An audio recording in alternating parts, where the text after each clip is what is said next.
Perhaps the toughest objection to Christianity is the issue of slavery in the Bible. Many people are looking with fresh eyes at the Bible and raising troubling questions. This seems like an admission that Christians have been happy ignoring slavery passages, but those darn kids are poking their noses into verses where they don't belong. Such as, does the Bible allow the beating of a slave? Yes, it did. And why didn't Jesus condemn slavery? Spoiler, this question will never be answered. Our guest today, my colleague at Talbot School of Theology, Biola University, Dr. Carmen Imes, is ready to help us navigate these questions. Carmen, thanks for coming on. Thanks for having me, Sean. I'm glad to talk about this. I really wish you hadn't, because now you're making me talk about it.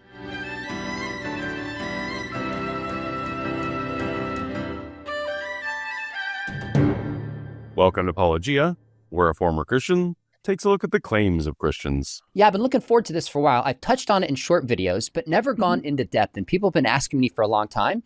And given that my office is literally just one floor above yours, and we've been working together for a while, I thought it'd be perfect to bring you on. I feel like physical proximity isn't much of a bonus if you're still recording it as a Zoom call. I thought about asking my next door neighbor to come on to talk about slavery, but instead, I think we'll go with the man who literally wrote the book on the topic, Dr. Joshua Bowen. We like to call him Captain Slavery.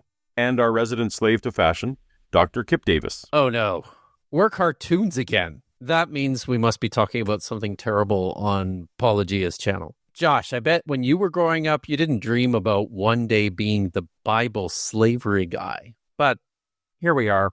What interest and expertise do you bring to the question of the Bible endorsing slavery? Well, just as a follower of Jesus, it is important for me to handle the question, to address the question of, is the Bible good for human flourishing? Is this book going to be one that leads us to better relationships with each other, or does it endorse oppression? So that's just a question that I bring to the Bible along with lots of other readers. In other critiques of Dr. Imes, I've pointed out that biases like this one make it difficult for her to approach the text from a historical critical perspective. Now, to be clear, we all have interpretive lenses through which we negotiate with ancient texts. Generally speaking, however, we attempt to mitigate the effects of our biases as much as possible when attempting to ascertain what a text meant in its original setting. By saying things like, as a follower of Jesus, or is the Bible, it reveals some obvious theological pre-commitments that Dr. Imes is bringing to this discussion, and it is important for the audience to realize that from the outset.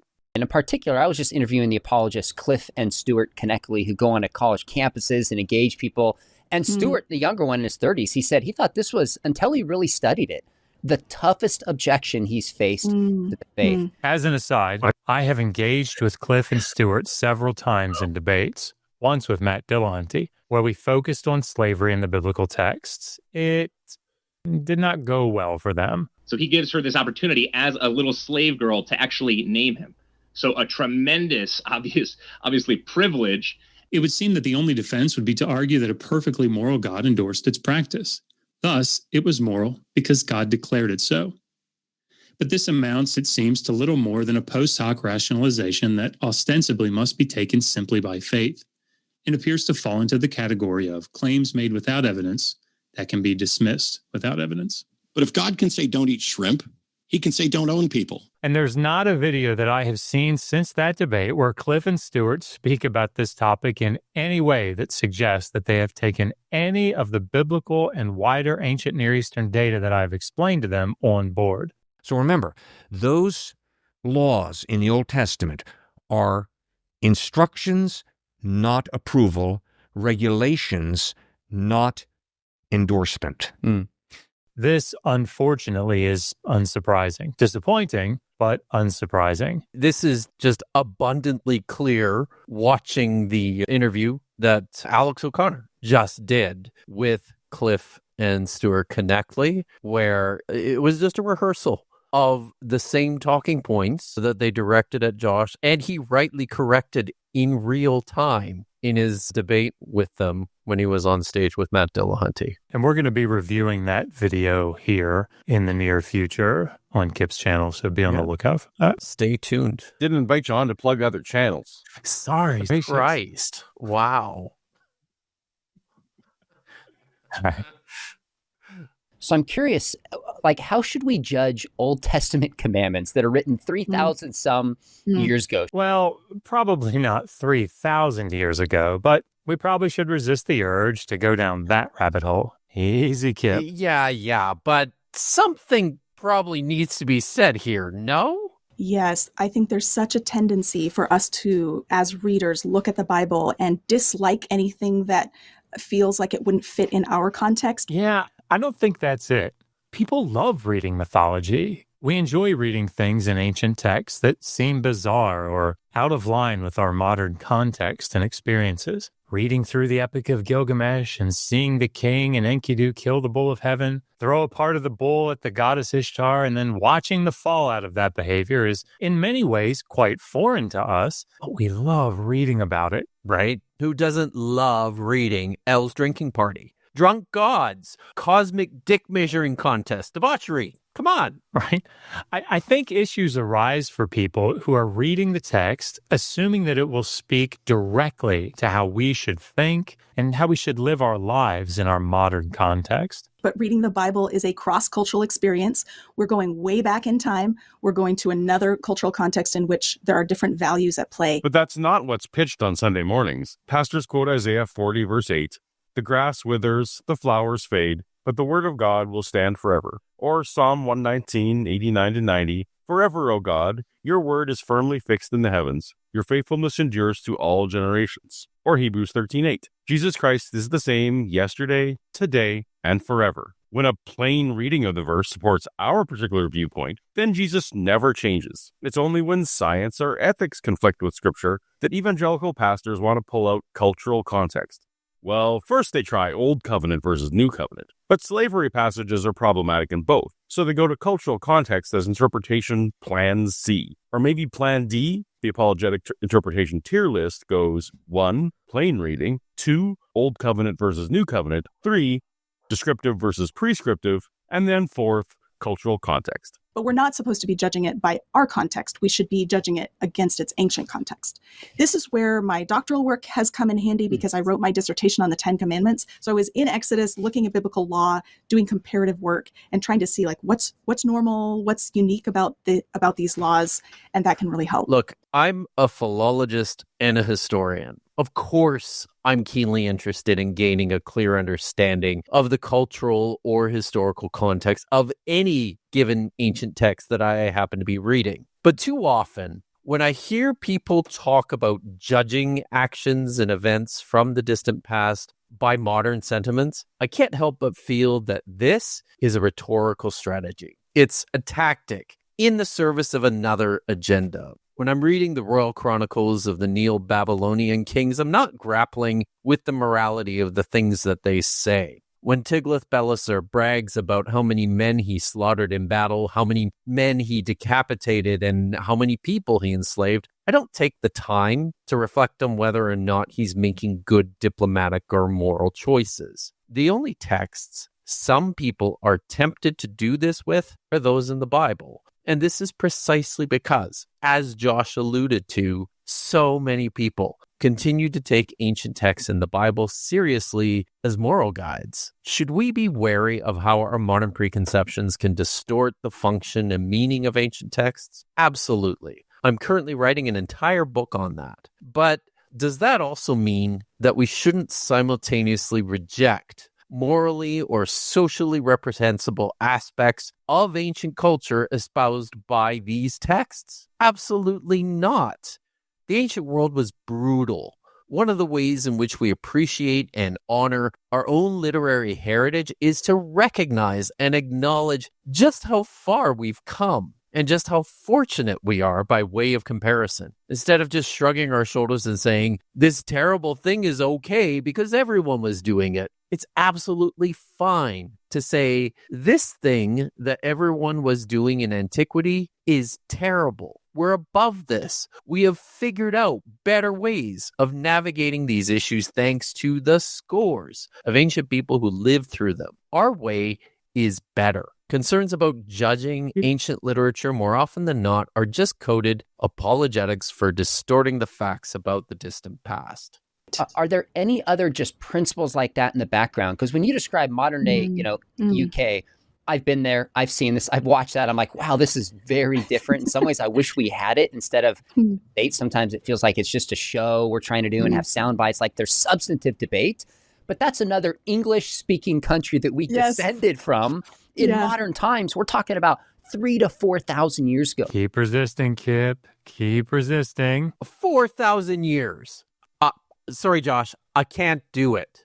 We need to talk about this. What are Old Testament commandments? Most people see these as the laws that appear in the Torah or the Pentateuch, the first 5 books of the Bible. There are 3 proper law codes in the Torah: the covenant code in Exodus 21 to 23, the holiness code in Leviticus 17 to 26, and a core of legal material most scholars just call D in Deuteronomy 12 to 26. There's a whole bunch of additional legal material surrounding these texts and scattered throughout in other places. But most agree that these are probably the earlier versions of the law. Now, there is no evidence to suggest that any of these collections date at any time before the 7th or maybe 8th century BCE. In fact, there are scholars today who suggest that there were no Torah laws at all prior to the Persian period in the 5th century. So, no, not that old.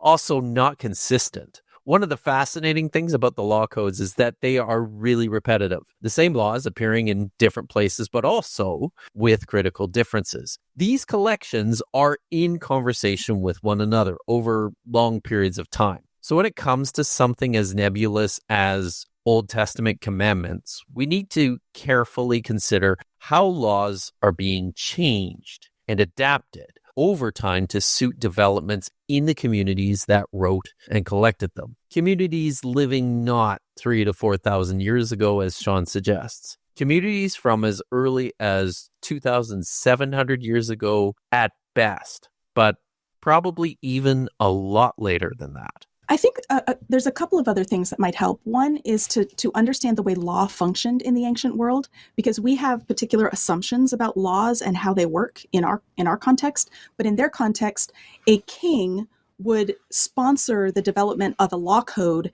as a way of demonstrating his fitness to be the ruler. And those laws did not necessarily function legislatively. That is, they weren't applied in court in a sort of fixed or rigid way with particular penalties if you broke each one. It was more about, I want to say in the surrounding nations, the law functioned more as wisdom or as a sort of hypothetical situation rather than a fixed application. This is a highly complex and debated issue. The traditional position has been that these law collections were authoritative law, actual rules that were to be followed by the people and were enforceable by the governing authority. Other scholars would say that the laws fall more under the category of scientific literature, where the scribes were either theorizing about or describing how the law was or should be. However, under this interpretation, these collections were not the actual authority for how society was to operate. Some would argue that they are simply propaganda, written in such a way to get the intended audience to think a certain way about the ruler. Finally, some would use all 3 of these categories to greater or lesser degrees to say that a combination of all 3 would best explain the law collections. There are also that fall under these 3 main views. For example, under the category of scientific literature, some hold that the laws actually describe legal practice, while others think that they do not. Some hold that the collections represent a type of wisdom literature, similar to Sunday school classroom rules. There's no fixed set of promulgated regulations that are enforceable by some external body, but the children come to believe that it is their moral duty to abide by certain rules, like no hitting, no swearing, etc. Whatever position one comes down on, there does not appear to be any consensus in the field at the moment. I'm not a fan of people, particularly those who are not ancient Near Eastern legal specialists, saying or implying that we know what these collections were, or that there is some broad agreement about it. So when we come to the book of Exodus and we see Yahweh declaring these laws to Moses and he's going to pass them along to the people, we should understand that Yahweh is claiming to be king, that he is expressing what a just nation would look like, but that these laws were not actually, we have little evidence that they were applied in a legislative sense until much later in history. Around the Hellenistic period, starting in 300 BC, that's where you start to see the legislative application of law. Before then, it's not that the law was optional or just for decoration. It played into decision making in different ways than how it does now. So there would be more discussion involved about particular cases. And when there's a penalty listed, it doesn't mean this has to be the penalty. There are certainly many specialists who have written on this topic, including people like F.R. Krauss, Sean Botero, Martha Roth, Raymond Westbrook, Bruce Wells, and Fitzpatrick McKinley. But as we've said, there has yet to develop any real consensus on what the collections were and how they functioned. If this is just her opinion, I do wish that she would say that, because the way that she just presented this seems very much to me like a declaration of an accepted fact in the field. It's expressing this would be the maximum penalty within which you can then figure out what are the particulars of the situation that might push it one way or the other. So I think that's helpful to just reframe, recognize we're not looking at a law code the same as the law codes of the United States. I'll be interested to see if she revisits this, and if she does, how she uses this interpretive model. Many apologists will attempt to have their cake and eat it too when presenting this argument about the law collections. Now, while it is true that scholars generally do not think that these collections were normative legislation, if one believes, as it appears that Carmen does, that in the book of Exodus, quote, we see Yahweh declaring these laws to Moses, end quote, then this changes what we can do with these laws. If Yahweh gave these commands in Exodus, Deuteronomy, Leviticus, actually gave them to Moses historically on Mount Sinai, it's very difficult to argue that the people were not obligated to follow these laws as normative legislation, promulgated by Yahweh as laws for his people. The other thing I would say is, in addition to the historical context, we really need to pay attention to the literary context. We have a habit of clipping out a particular verse or paragraph and saying, what is this? But if we read it in its wider context, that wider context puts all sorts of nuance and guardrails around the application of that verse or that paragraph. And when we ignore that context, it does seem very challenging or even egregious. But I think the context can really help us in this case. I'll wait to see how she makes use of this observation. But these just seem like truisms to me. Yes, if we're doing historical critical analysis of ancient texts, we need to take their literary context into account. The reason that red flags go up for me when I hear these types of caveats before engaging with something like slavery is that, in my experience, these are statements intended to get the audience thinking, well, if we can just understand this in the right context, then the egregious passages will not be as challenging to our moral sensibilities. Unfortunately, it is often the case that no contextual circumstances are provided that appear to reasonably allow for such an interpretation. That's helpful. It can be the context of the chapter, the context of the book, the context of the Torah. All of this weighs in different ways. It does. Sean appears to be assuming a level of univocality in the first 5 books of the Hebrew Bible that may not be justified. Again, this sounds like another common apologetic caveat. If we come across a particularly egregious passage, let's let Scripture interpret Scripture. While this type of comparative analysis can be useful in things like lexicography, we don't know exactly what this Hebrew word means in this context in Exodus, but if we go to its other uses in Numbers, it seems to suggest that or whatever. But even then, one can't simply take what a word means in another context and apply that meaning to the original context. There is not that level of univocality in the Pentateuch, either lexicographically or much less theologically. These things must be taken on a case-by-case basis and not without good reason. Yeah, and this is actually an instance when the broader context is not at all helpful. At least it's not helpful in the way that Sean thinks it is. And this is because while a large body of text like the Torah is presented as a complete work, it's actually rather an accumulation of numerous fragments of older texts that have been collected and heavily edited together over many, many years. We don't even have evidence for the existence of anything like the Torah until the Hellenistic period.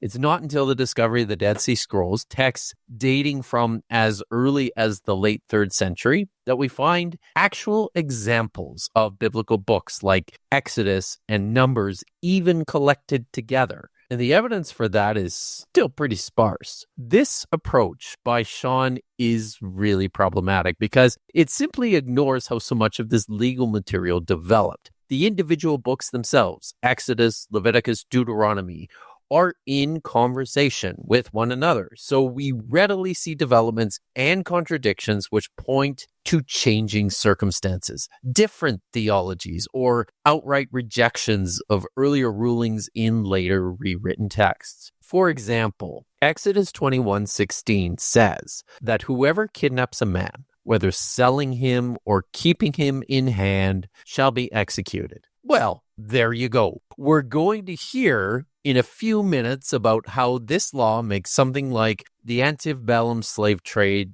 impossible. But when we look at the parallel, probably later law from Deuteronomy 24:7, this same ruling is a little different. If a man is found kidnapping one of his brothers from the sons of Israel, and he enslaves him or sells him, that kidnapper shall die. The writer here clearly sees an ambiguity in the earlier text that he feels the need to either correct or to clarify. This mandate is restricted only to citizens of Israel, not outsiders. In fact, when the Torah was translated into Greek and Aramaic starting in the 3rd century BCE, translators took this text from Deuteronomy as the basis for this translation in Exodus because they recognize the implied meaning of the original instruction. So is Sean also reading Exodus 21:16 in the broader context of the Torah?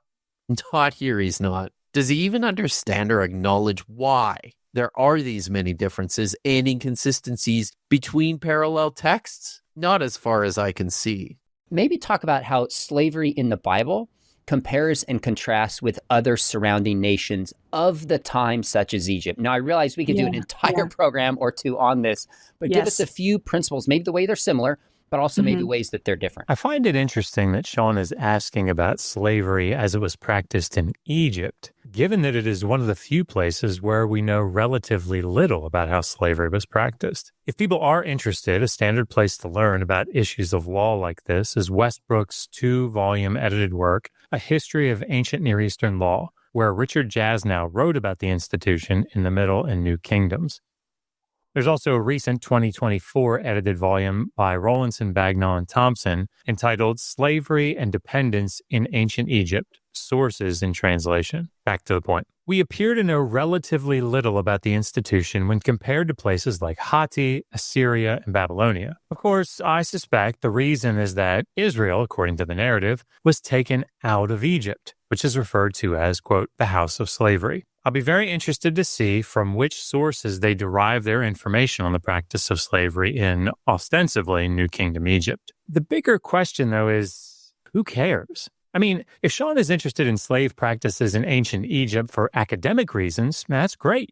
But in this context, it seems to be an attempt to boost the biblical laws about slavery by comparing them to other slave laws. This often leads to a lack of specificity about the biblical laws and only focuses on points of comparison in which the biblical laws come out on top, morally speaking. Maybe Sean's just a really big fan of David Fall. Perhaps. That's awesome. Yeah, and this is an important question because I think what often happens is we see the word slave in the Bible and we have already downloaded in that word a particular way of thinking about slavery. And if we have grown up in the United States, we're thinking of the terrible abuses of slavery in the antebellum South. And we think of that, maybe we watched Roots or something, and we've seen how bad slavery can be. And we import all of that into every occurrence of the word. Now, we need to be incredibly precise on this point. If all Carmen is saying here is that when we hear slave, we cannot import all of the characteristics that generally come to mind when we hear the word slave, which characteristics we derive from our knowledge of slavery as it was practiced in the antebellum South, then I agree. But this is true of any word. For example, if I were teaching a Hebrew class and we came across the word ugah, cake, I would want to make sure that my students would be aware that just because we understand cake to be a delicious thing with icing on the top that people eat at birthday parties, that does not mean that we can read that set of characteristics back into the text. In the same way, if one assumes, based on their knowledge of American slavery, that when we see slave in an ancient legal text, not just the Hebrew Bible, that we should assume that the law was assuming that the master would have the right to grossly abuse, dismember, and murder their slave, that would be incorrect. Unfortunately, the way that this observation is normally used in apologetic arguments is to break any connection between the slavery in the antebellum South and that which is endorsed in the laws of the Hebrew Bible. This disconnect is simply unjustified, a point which I highly suspect we will be coming back to later in this video. But it's important that we see what is slavery like in the ancient world. What kind of a situation are we even thinking about? So I would say one mistake that Christian apologists sometimes make is to try to overplay the differences between slavery in Israel and slavery in other nations. Hey, all right. I am really happy to hear her say that. I agree. I think apologists do overplay the differences between slavery in Israel and that which obtained in the wider ancient Near East. Across the ancient world, slavery was an institution that people participated in. It was regulated in every context with comparable boundaries to curtail potential abuses to those to that institution. Nice. Yes, I agree. Slave laws throughout the ancient Near East, including the Hebrew Bible, are similar. To follow Bruce Wells's categorization in, quote, legal issues, reasoning, and remedies. If you pick up a random ancient Near Eastern law about slavery and drop it into the Hebrew Bible, or vice versa, I suspect someone who does not know the material very well, like have it memorized, would have a difficult time determining which law had been added. So one difference that we can see, we could look at particular differences in laws, but I think it's good to note that other law codes tended to protect the rights of the owner of the slave, whereas the biblical law tends to focus on restraining the owner so that he cannot abuse the vulnerable. Okay, well, she lost me here. I'll wait for her to give some specific examples, but I don't see such a distinction between the other ancient Near Eastern law collections and those found in the Hebrew Bible. Yeah, I mean, so much of this is just in the eye of the beholder when it comes to reading these ancient texts, which is why it's so important to read them carefully. We're all prone to doing this, and it is difficult because so much of this ancient literature, especially written in a highly flexible language like Hebrew, is much more ambiguous than we would like, than any of us would like. I often find myself reading and rereading a text 6, 7 times before landing on a particular meaning, and even then, holding on to that meaning pretty loosely. How Carmen is seeing this fine nuance between protecting rights of the owner and restraining the owner is beyond my skills of perception. And so although there is some restraint of the owner in these other law collections as well, I think that the emphasis in the Bible is on restraining the owner. Again, we, the readers, are the one who often decide where the emphasis belongs in any text. This doesn't really mean anything. I think it's also really important to notice that when we're looking at slavery laws in the Bible, they're not what we call apodeictic law, which is thou shalt, it's like a sort of timeless prohibition or encouragement to do something. But we're looking at casuistic law, which is an if-then. If this is the situation, then here are the particular boundaries of that situation. Casuistic law, or which is also called case law, is never presenting the ideal. It's not presenting an ideal society that we should all aspire to have slaves.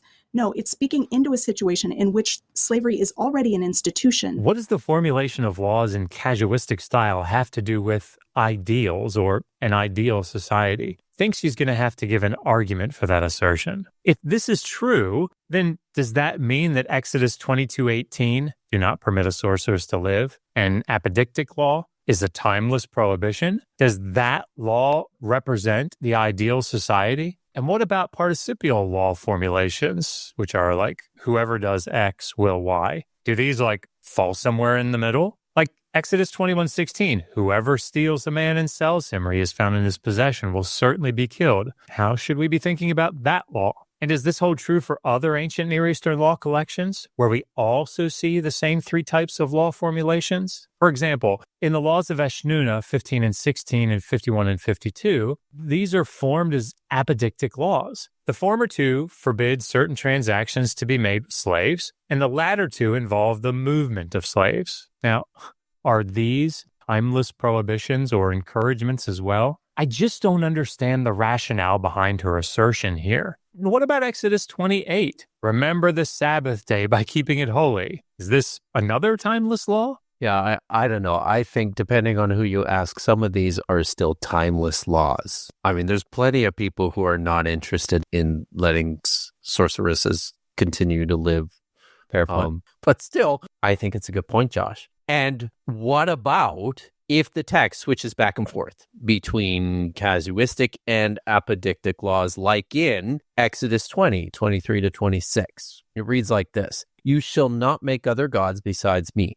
Gods of silver and gold you shall not make for yourself. That's apodeictic. You shall make an altar of earth for me, and you shall sacrifice on it your burnt offerings and your peace offerings, your sheep and your oxen. That's apodeictic. In every place where I cause my name to be remembered, I will come to you and bless you. If you make an altar of stone for me, you shall not build it out of cut stones. For if you wield your tool on it, you will profane it. That's casuistic.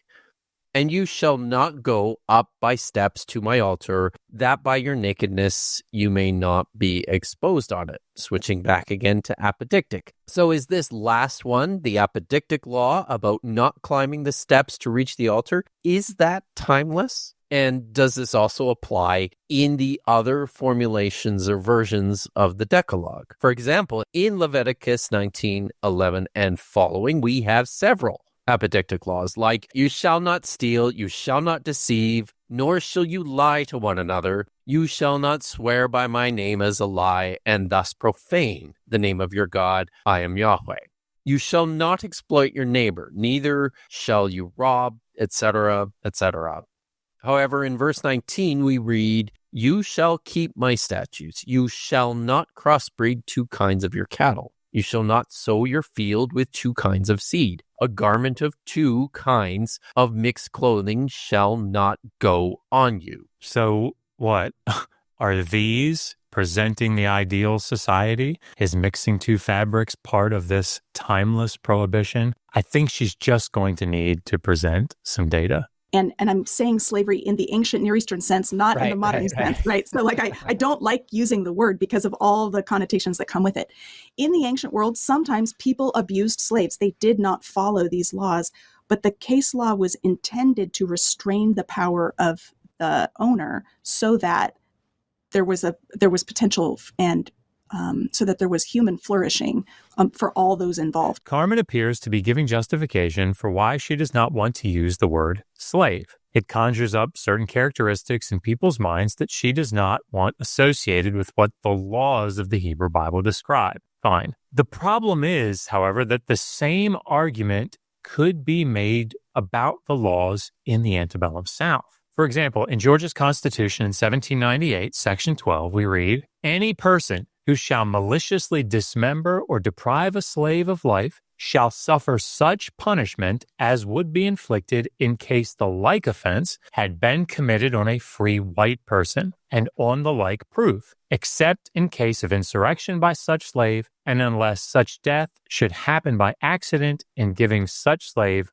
moderate correction. Now, the law here is, quote, intended to restrain the power of the owner. If I were to say, look, in Jeremiah 34:12-16, we see that the Israelites didn't let their slaves go free after 6 years. And then, when they eventually did, they changed their minds and went and captured them again, forcing them back into slavery. You can't compare that type of slavery with what we see in the 1798 law in Georgia, which was meant to protect the slave from the master's abuse. That would be a horribly fallacious argument, as I hope everybody can see. I'm not comparing the laws in the Hebrew Bible to the laws in the American South. If we're going to be honest with the text, we cannot draw a line of demarcation between anything related to slavery in the antebellum South and the laws of the Hebrew Bible just because we can demarcate some things between the two. So we're already talking about, we begin at the beginning with non-ideal situations. Never in the Bible does God say,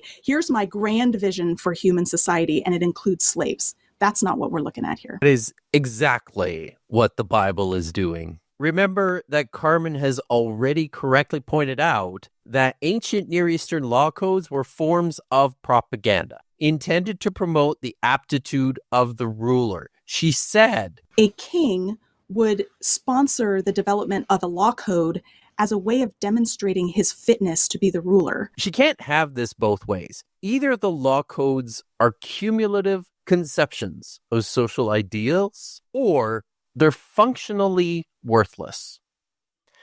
And look, this non-ideal situations way of viewing the text is just strange to me.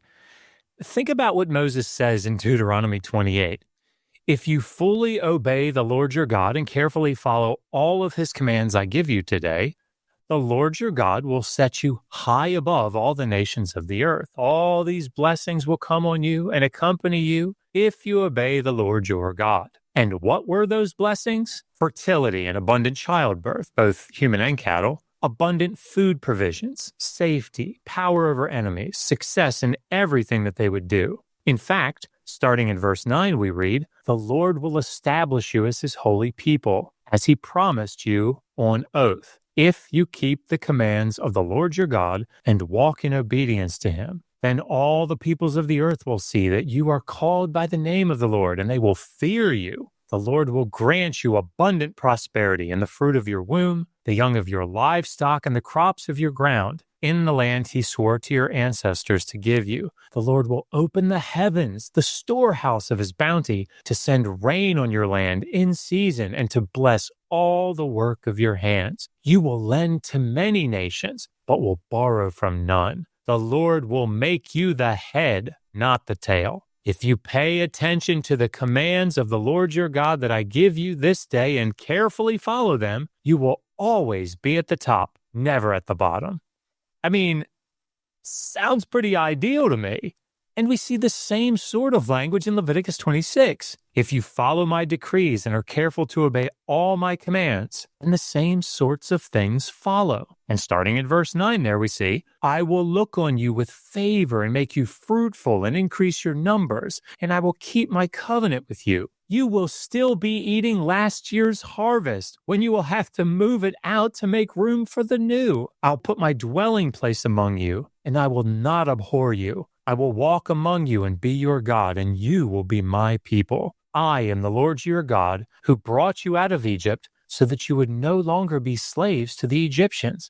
I broke the bars of your yoke and enabled you to walk with heads held high. Peace, prosperity, God walking and living in their midst. Why would we think that this would not have been considered ideal? Unless, of course, we're reading later theological interpretations like Matthew 19 back into the text. And cake. They probably had cake too, right?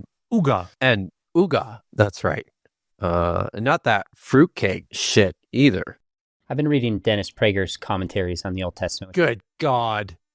Dennis Prager writes commentaries on the Bible. Why on earth would anyone care what he has to think about these ancient texts? This is just as bad as giving a fuck about Jordan B. Peterson's opinions on Genesis. Kermit the Frog talking psychologist Jordan B. Peterson's opinions on the book of Genesis. I don't know. Those might be better than Dennis Prager's commentaries on the Bible. But seriously, if we're dredging the bottom of like the sludge pool from which these guys emerged, I have no words. I have no words. I have all of Dennis Prager's commentaries on my shelf. I'll have you know, sir. Which I really enjoy. And he says it doesn't command slavery. It recognizes that this is an institution and then tries to regulate it. That's which correct. I thought is a really interesting point. Now, this could somewhat take us aside, but it seems to make your point about not just holding, slave owners like that their property was damaged, so to speak, but that the slave, him or herself, has rights. It seems behind that is that in the biblical idea is that all human beings are made in the image of God. Yes. All right, Kipp, this one's all you. Let them have it. Yeah. It's astonishing to me that for all the mileage that apologists get out of this idea, that slavery was always somehow viewed by the biblical authors as a necessary evil because of the image of God. Actually, more appropriately, the image of the gods, that they are not very reflective about the actual connection made between the two. Look, when the Bible talks about slavery, when it describes slavery, when it regulates slavery. Please get that right. Regulates right? slavery. Like Warren G. There we go. When it regulates slavery, how often does it attach the institution to this concept of the image of God? Remember when Carmen and Sean both agreed that we should not be reading modern sentiments back into the biblical text? Well, this is precisely what Sean is doing here. Yes, the passage from Genesis 1:26 is a serious cudgel in the arsenal of 18th and 19th century abolitionists in their heroic efforts to obliterate modern slavery. Here's the text. God said, "Let us make mankind in our form, according to our image. Let them rule over the fish of the sea, over birds of the sky, over livestock, and over the whole earth, and over every creeper that crawls on the earth." But you know what? The abolitionists got this text wrong. You heard me. Being created in the image of God, the Imago Dei, is not some grand expression of universal human dignity or rights. No. On the one hand, this is just a description of what people look like. Being created in the image of the gods, notice that there is more than one in the declaration, just means let's make them look like we do. There is also some intended implication that this describes how people think, feel, and behave, like the gods. But we need to be really careful about how much of this stuff we're reading into the text. If there is a point being made here about the status of humankind, it is in the distinction of their station over everything else in creation. Humans, not animals, were created in God's image. The text goes on to say, "Be fruitful, multiply, fill the earth, and bring it to heel. Rule over fish of the sea, over birds of the sky, and every animal that crawls on the ground." There are only two other places where this expression, "in God's image," appears with reference to people. In every other place in the Bible, it's used of statues or images, most often of the gods. The same expression appears in Genesis 5, verse 3. Adam lived 130 years, and he brought forth in his likeness and his image. Adam's son, Seth, was like him, just as Adam was like the gods. The other place is Genesis 9:6. "Whoever sheds the blood of a man, by a man shall his own blood be shed. In the image of God, he made mankind." So a case can be made for this specific ideal as the rationale behind the prohibition for murder.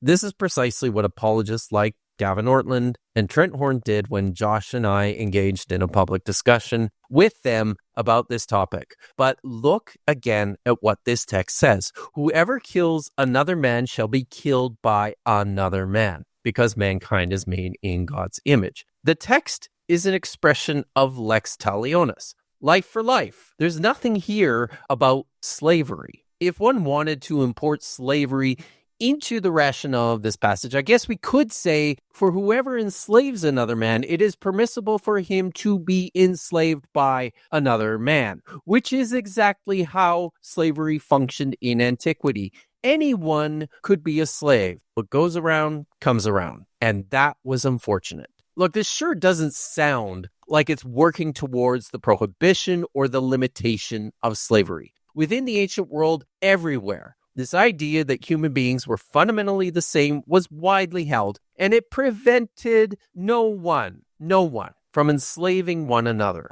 There was never a sense anywhere that enslavement was somehow an infraction against human dignity, and the expression of the Imago Dei certainly did not hamper the institution of slavery in ancient Israel. Look, it's a nice platitude, but it's misplaced. The invocation of this passage was effective for the abolitionists in countering the notion that some people were intrinsically superior to others on the basis of race, but this doesn't really do anything to confront the idea that people could own one another under any variety of other conditions. The mantra that what goes around comes around is not especially effective or comforting in this regard. And something that I think we should point out here is that when the abolitionists were using this, it was very different because they're trying to end slavery, right? So we applaud that. We would get behind that.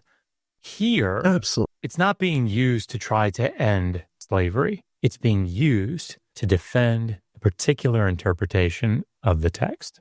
Like that seems to background this. The other one is through the Old Testament, it gives these commandments, but it talks about fearing God. So even if you can get away with the law, there still is a God who watches your treatment of slaves.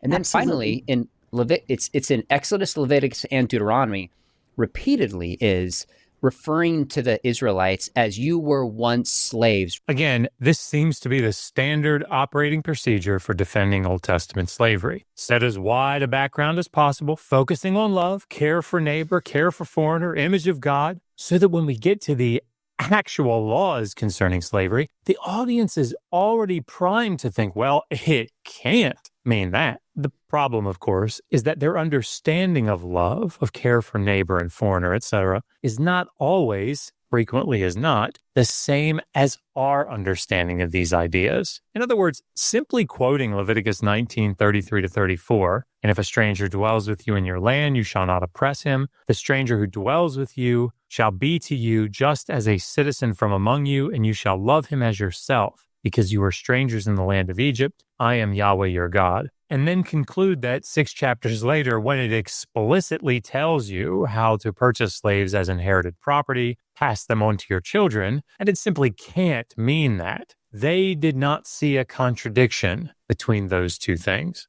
So even apart from these particular laws we can look at that compare and contrast with neighboring nations, there's this undergirding. God who is watching, you are former slaves. They're made in God's image. Now let's regulate this fallen institution. Yeah. Would you agree with the way I frame that? Would you add or take anything away? Why is Sean's view of the Hebrew God so limited that the best he can do is regulate a bad industry rather than have the power to eliminate it from Jewish practice? The laws eliminated working on the Sabbath, eating whole categories of unclean food, mixing fabrics, and worshiping other gods. To be clear, all the other cultures around the Israelites were working 7 days a week and having all they can eat shrimp. So God can stop, or at least make his condemnation known, for these things. But for slavery, that's too big for God? This reminds me of the scene in A Few Good Men, where Jack Nicholson's character has asserted both that his men would never disobey his orders, but at the same time, he needed to transfer someone since he was afraid his men might not follow his order. If you gave an order that Santiago wasn't to be touched, and your orders are always followed, then why would Santiago be in danger? Why would it be necessary to transfer him off the base? Apparently, we just can't handle the truth. So this is the strongest example that I have been able to find in biblical law. You want to see God get really angry. This is what makes him really angry. So we're in Exodus 22, beginning in verse 21. Do not mistreat or oppress a foreigner, for you were foreigners in Egypt. I mean, that alone is going to eliminate all the most egregious forms of slavery. This type of categorization, this is a better or worse type of slavery, is a problem in and of itself. You would likely never hear anyone say, now, this is a better or worse type of rape or murder. And to apply this type of comparison to slavery, to me, is, at best, very problematic. First, I would like to know what she means by, quote, the most egregious forms of slavery. Does this mean slavery that involves abuse and murder of the slave? If so, then would Carmen make this argument for the laws in the antebellum South? I'm quite certain that she would not. Also, let's be clear about why God is so angry about the mistreatment of foreigners. Notice that in Exodus 22:20, the implication is that the enslavement of the Israelites while they were in Egypt was a gross injustice. Why? Is it because slavery is wrong? No, it's because Egypt overstepped by enslaving these free people living in their land. They were bad hosts. And this is a veritable trope that appears everywhere in the biblical text, in the ancient Near East, actually. So the problem was not slavery, it was the wrongful enslavement of the Israelites. It's not that Israel is being directed to not enslave people. They just can't do what the Egyptians did, which was to enslave the wrong people. In Leviticus 25, which we're about to get to, God says that the Israelites are his slaves that he brought out of Egypt. That's in verse 42.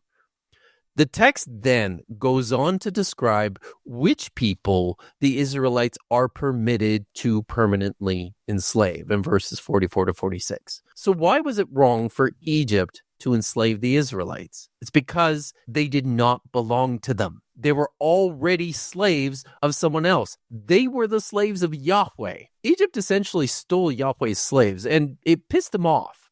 And people will bring up Leviticus 25 as an example of a passage that seems to condone or allow the acquisition of foreign slaves, and they seem to be treated worse than Israelite slaves. Well, we have to read Leviticus 25 in light of Exodus 22, verse 21. Do not mistreat or oppress a foreigner. As I stated above, I think there is a fundamental problem with this approach to the text. First, it assumes univocality in a way that I don't think the data allows. We can't simply read Leviticus 25, 39 to 43, for example, in light of Exodus 21 and Deuteronomy 15, and then say, well, when it says that they could no longer treat the Israelites as slaves, that can't mean that, because we see in Exodus and Deuteronomy that they could. But the bigger issue is this assumption that taking and retaining a toshav, or foreigner from the surrounding nations, as a chattel slave would somehow be at odds with the commands, even in Leviticus 19, concerning treating the foreigners well. In their minds, these two things were not mutually exclusive. Let me try to give an analogy. If 200 years from now, it was universally understood that corporal punishment of children was grossly immoral, the people from that time would not be able to read, say, Proverbs 13:24, which says, "The one who withholds the wooden rod hates his son, but the one who loves him is intent on disciplining him," and thereby conclude, well, it couldn't have meant an actual rod, an actual corporal punishment. This must be a metaphor of some sort. No, that would be fallacious. Just because we do not see these two things as compatible, loving a child and beating them with a wooden rod, it does not follow that they did not see these two things as compatible. They certainly did. In short, we cannot simply reinterpret the clear data points to bring them in line with our modern sensibilities. At least, not if we're engaging with the text from a historical, critical perspective. So whatever's going on with these foreigners in Leviticus 25, it's not mistreatment and it's not oppression. Seriously, does she not hear herself? Yes. According to the text, permanently enslaving foreigners living in your land was considered neither mistreatment nor oppression under the right conditions. Exactly. I mean, this is the material point. We've got to be careful to distinguish between emic and etic definitions. That is, the difference between how they would define a particular thing or concept and how we would define it. If we take rape as an example, we would define rape so as to include sexual contact under duress or without full or enthusiastic consent. However, they would not define rape in that way. Neither the presence of duress nor the lack of enthusiastic consent necessarily entailed that a rape had occurred. When we think of mistreatment and oppression, these concepts did not encapsulate the same constellation of characteristics for them as it does for us. They could take and keep a foreign individual as a chattel slave, and that did not entail mistreatment or oppression had taken place. Yeah, it's a feature, not a bug. This is supposed to be a deterrent, right? This is supposed to deter the abuse and mistreatment of others who are in vulnerable situations. And who is more likely to be brought into an enslaved situation than a widow or an orphan? Right. And from their perspective, enslaving orphans and widows was not considered abusive mistreatment. Right? Someone without a male protector, they're the ones who are most at risk to being enslaved. And God says, if they cry out to me, I'm listening. And it's the same language that is used earlier in the book of Exodus when the Hebrews cry out to Yahweh in Egypt and he hears their cry and rescues them. So he's like, don't think that I'm only all about you. I'm all about listening to anyone who's crying out to me because they're being oppressed. So that is a really important framing for the entire conversation. And remember, in 1798 Georgia, the lawmakers were clear. If you abuse and murder your slave, it will be as severe a punishment for you as if you killed a free white person. I think one of the mistakes that Christian readers of the Old Testament often make is we assume that the laws are there because that was the means by which the Israelites earned their salvation. That these are the things they must do, and then God will like them and save them. And it's just really important to notice we're already in chapter 21 of Exodus when we get to these laws. The first 20 chapters of the book are God rescuing his people from slavery in Egypt, bringing them across the wilderness, encountering them at Mount Sinai, revealing himself to them. And so they have already been saved. They've already been rescued. This is not a prerequisite. This is now part of their mission as his people to represent him among the nations. And so he wants them to have a well-ordered society in which everyone's being looked out for, and nobody's abusing other people. That's the context for the law. It's not how to get saved. It's how to be God's people in the world. This is such an odd way to view the text. First, the language that is used here, save, feels greatly colored by Christian theology. You don't say. From that point of view, people are saved once, and that is the goal and end point for their salvation. From then on, it's about working out your sanctification by more closely aligning yourself with the character of Christ.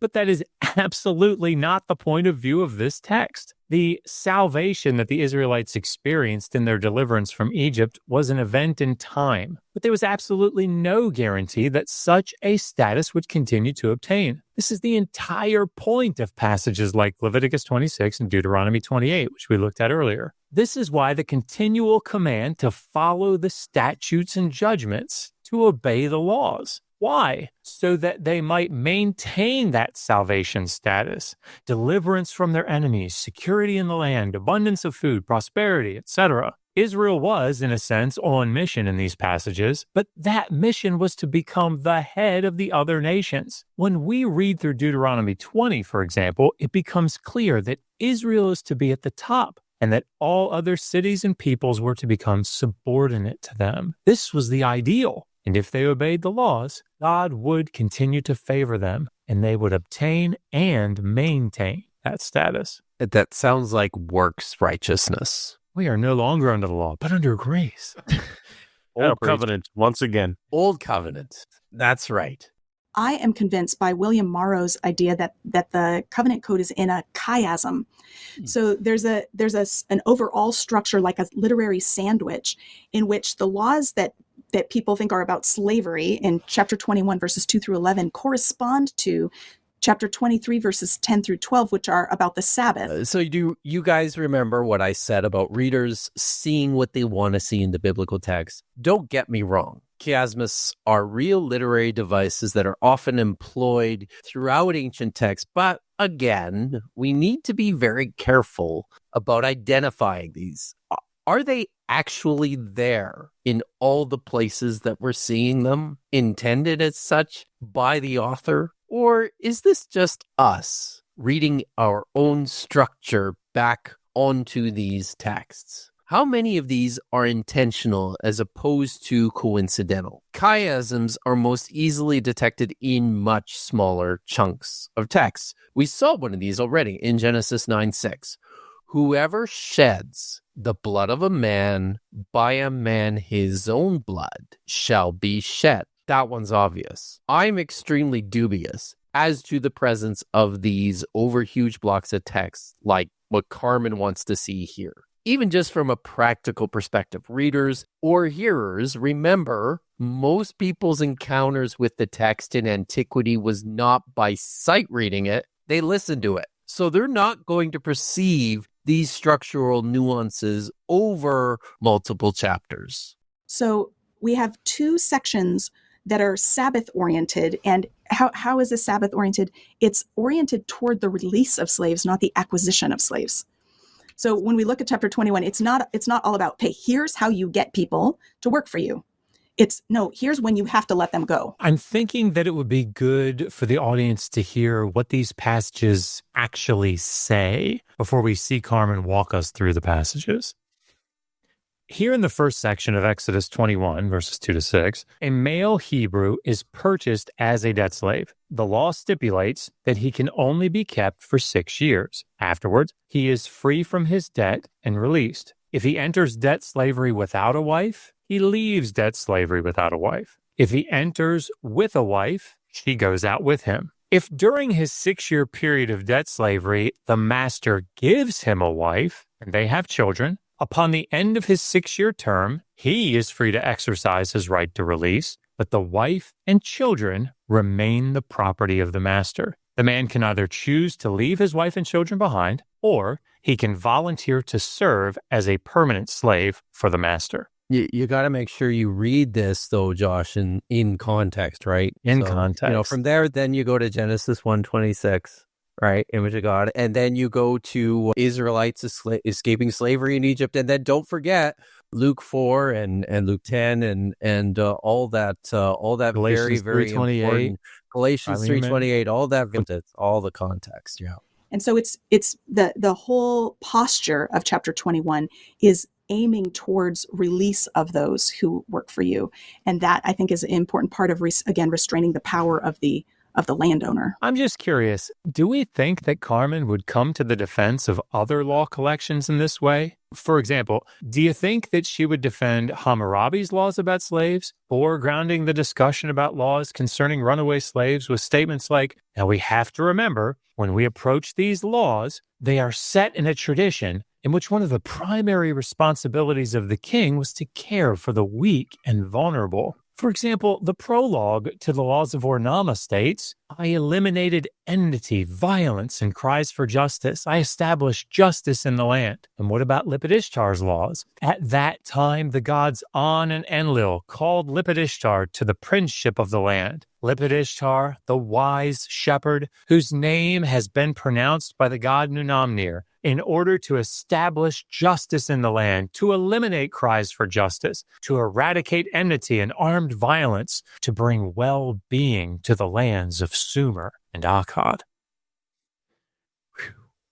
In fact, according to the text, Lipit Ishtar freed the cities under his dominion from subjugation and enacted a series of social reforms for his people. And look at what the prologue to Hammurabi's law collection says. At that time, the gods Anu and Enlil, for the enhancement of the well-being of the people, named me by my name Hammurabi, the pious prince who venerates the gods, to make justice prevail in the land, to abolish the wicked and the evil, to prevent the strong from oppressing the weak, to rise like the sun god Shamash over all humankind, to illuminate the land. Look, we can't just read the laws about slaves without remembering the overarching role of the king to care for the weak, oppressed, and vulnerable. You can see this in laws like Laws of Hammurabi 119. If an obligation is outstanding against a man and he therefore sells his slave woman who has borne him children, the owner of the slave woman shall weigh and deliver the silver which the merchant weighed and delivered as the loan, and he shall thereby redeem his slave woman.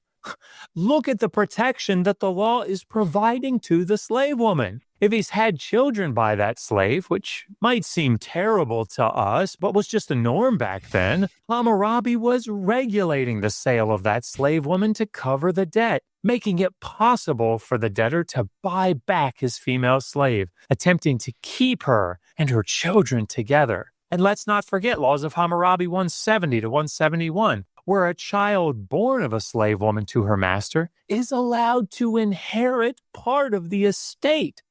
At a minimum, both the child and the slave woman are freed after the death of the master. I doubt we would hear any of these types of arguments from her. Oh, Josh, don't you see, Josh? Look, it's a chiasm. See, when ancient people read the laws in Hammurabi 14 to 20, they did so in light of the laws in 215 to 23 about healthcare. One must always take into account how the literary sandwich in the structure of the overall text just dramatically affects the meaning of everything inside. Just to be clear, I'm not actually giving that apologetic. Let's start with verse 2 in 21 when it says, you buy a Hebrew slave. Now, I have two questions from this, but the word buy obviously jumps out. Makes it feel like slaves are just property and they're a product you buy and sell. It's transactional. So how should we think about the idea of buying and selling people?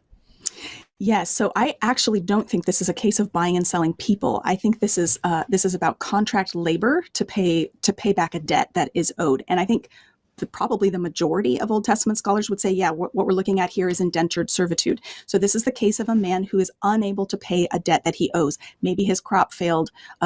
We don't know the situation. Maybe he fell ill or his family members fell ill and they weren't able to bring the crop in. We don't know why he's in debt, but he's unable to repay it. And so he's selling his labor to the one he owes money to pay off that debt. I think when people hear this description of indentured servitude, the temptation is often to see it through the lens of modern commerce. Look, I don't know anything about debt bondage, but I know that it continues to be a terrible problem. However, even within our current situation here in the modern West, where too many people are living hand to mouth while their debts pile up, there are still safety mechanisms in place to provide a bare minimum of relief. I mean, you can declare bankruptcy and save your house, right? Not so in the ancient world. Think about it. Within the system laid out by the slave laws in Exodus 21, your creditor owns your total output. And the indebted is not just selling his labor. The creditor owns the debtor. There's no clear limitation on how much work, when, under what conditions or duress that he is in a position to demand, and the debtor must comply. And this can last for as long as 6 years. I think we try to fit the slavery in these contexts into one of two categories, where like real slavery, quote unquote, is contrasted with just indentured servitude or selling his labor, which makes it sound like it's just a job. The reality here, I think, is that this type of apologetic is used to soften the fact that people are being transferred to a person in exchange for money. Once taken, they cannot leave. Even if they are to be released after 6 years, 3 in Hammurabi, they are under the control of their purchaser and are exploited until their release. And whatever we conclude about the type of debt slavery endorsed in Exodus 21 and Deuteronomy 15, for the Israelites primarily, we need to be clear on two things. First, it was not seen as a beneficial state to be in. If we look at an example like 2 Kings 4:1, now a certain woman from the wives of the sons of the prophets cried out to Elisha, "Your servant, my husband, is dead, and you know that your servant feared Yahweh, but the creditor is coming to take my 2 children for himself as slaves." There was no relief in her voice. We don't see her saying, "Whew, I can't pay back this debt, but thank Yahweh, there is a creditor that is coming to take my children away." Second, it seems quite clear that by the time of the Holiness Code in Leviticus 25, even debt slavery was outlawed, just for Israelites. They could no longer take fellow Israelites as debt slaves. It was not simply selling one's labor, if what she means is anything akin to a job, as these two things are sharply contrasted in Leviticus 25, 39 to 43. The Israelites can no longer be treated as an eved, but must instead be treated as a sachir, which is translated as a hired worker. But what about this word kana, to buy? Where do we see the Hebrew word kana being applied to humans? Well, in Genesis 39:1, Joseph, the free individual that had been sold was kanad by Potiphar to work as a slave in his house. In Leviticus 22:11, we see that a priest can kana an individual as, quote, his property by silver. That individual is allowed to eat the sacred food along with the priest. Other permanent members of his household may eat it, including slaves born in the house. This is similar to what we see in Genesis 17:12-13 concerning circumcision. Those slaves born in the house or purchased with silver, the Hebrew phrase miknat kasef. The verb is used in Leviticus 25:44-45, where chattel slaves are clearly intended. In fact, in several places in Leviticus 25, land is kanad, or purchased, and that land remains in the possession of the buyer until the year of Jubilee. The land remains under the control of the purchaser, can be worked, and the produce belongs solely to the purchaser. However, the land is to ultimately be released back to the seller. Does this mean that the land was not purchased during the years it was in the buyer's hand? We also see people offering themselves for sale in Deuteronomy 28:68, but with no buyer to purchase them. In Nehemiah 5:8, the people were bought back from the foreign peoples who had purchased them as slaves. Finally, Kohelet, Kanaz, purchases male and female slaves and has houseborn slaves as well. These are listed alongside his cattle and flocks. Yeah, but he was bad, that guy, right? Obviously. So I would prefer to translate it just because I think it conveys that idea more readily with if you hire a Hebrew eved, and I'm leaving the word eved untranslated because, as I mentioned, slave has all sorts of connotations to it. Maybe ultimately it's the right word to use, but we just have so much baggage we bring with us into it. So I'm going to leave it untranslated. If you hire a Hebrew eved, 6 years he shall serve, but in the 7th he may leave freely at no cost. I'm going to let Josh wade through Carmen's decisions about the Hebrew word eved, but I just want to point out something in her translation of that last phrase. He may leave freely at no cost. I actually think this is a little misleading. So the problem here is that there is some ambiguity in the construction itself. Literally, one could say he will go out free without. So what does this mean? Does the adverb at the end of the sentence there, hinam, mean that the slave leaves without having to pay anything to his creditor? That's the implication of how she translates it. Or does it mean that the slave leaves with nothing? That is, he takes nothing with him but his own freedom. I personally tend to think it is more likely the latter. The indebted goes free and he takes nothing with him on his way out. However, the cautious approach would be to acknowledge that the phrase is covering both. The slave goes free and there is no exchange of goods in either direction. The creditor and the slave get nothing further from one another. The transaction is complete. This is a small point, but I think her translation, unfortunately, like a lot of English translations of this verse, I think it inappropriately weighs the statement to imply a greater benefit to the enslaved that's just not there.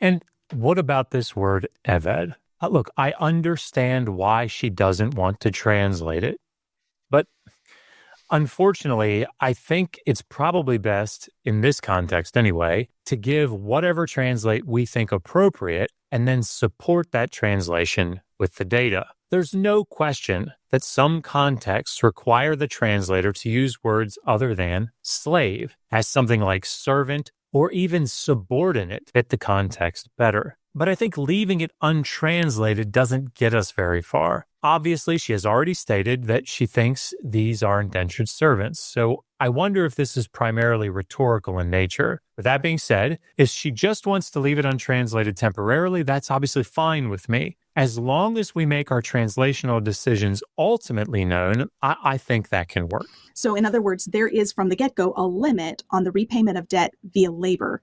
And I would describe this as the landowner who's benefiting from the work of this Hebrew eved he does not own the person, but he has rights to his labor. And that's an important difference. But why? I mean, let's assume, for the sake of argument, that the owner only owns the rights to the individual's labor. why is this an important difference? If this is important because she thinks that, quote, owning their labor is tantamount to the individual simply working for them, like a hired worker that just doesn't get paid, then she's wrong. The person, once sold to the master, even as a debt slave, is not free to leave. Their status is temporarily reduced to that of a slave. And although they are generally to be treated better than a chattel slave, they are not free to leave or to quit. At best, in contractual arrangements, if the slave decides to void the contract and leave, there were very often incredibly heavy fines or penalties levied against the slave. In other words, this important difference does not seem to be as significant as she might think. As I think all this really comes down to is a debt slave is owned as property temporarily and retains certain rights not afforded chattel slaves, while a chattel slave is owned as property permanently.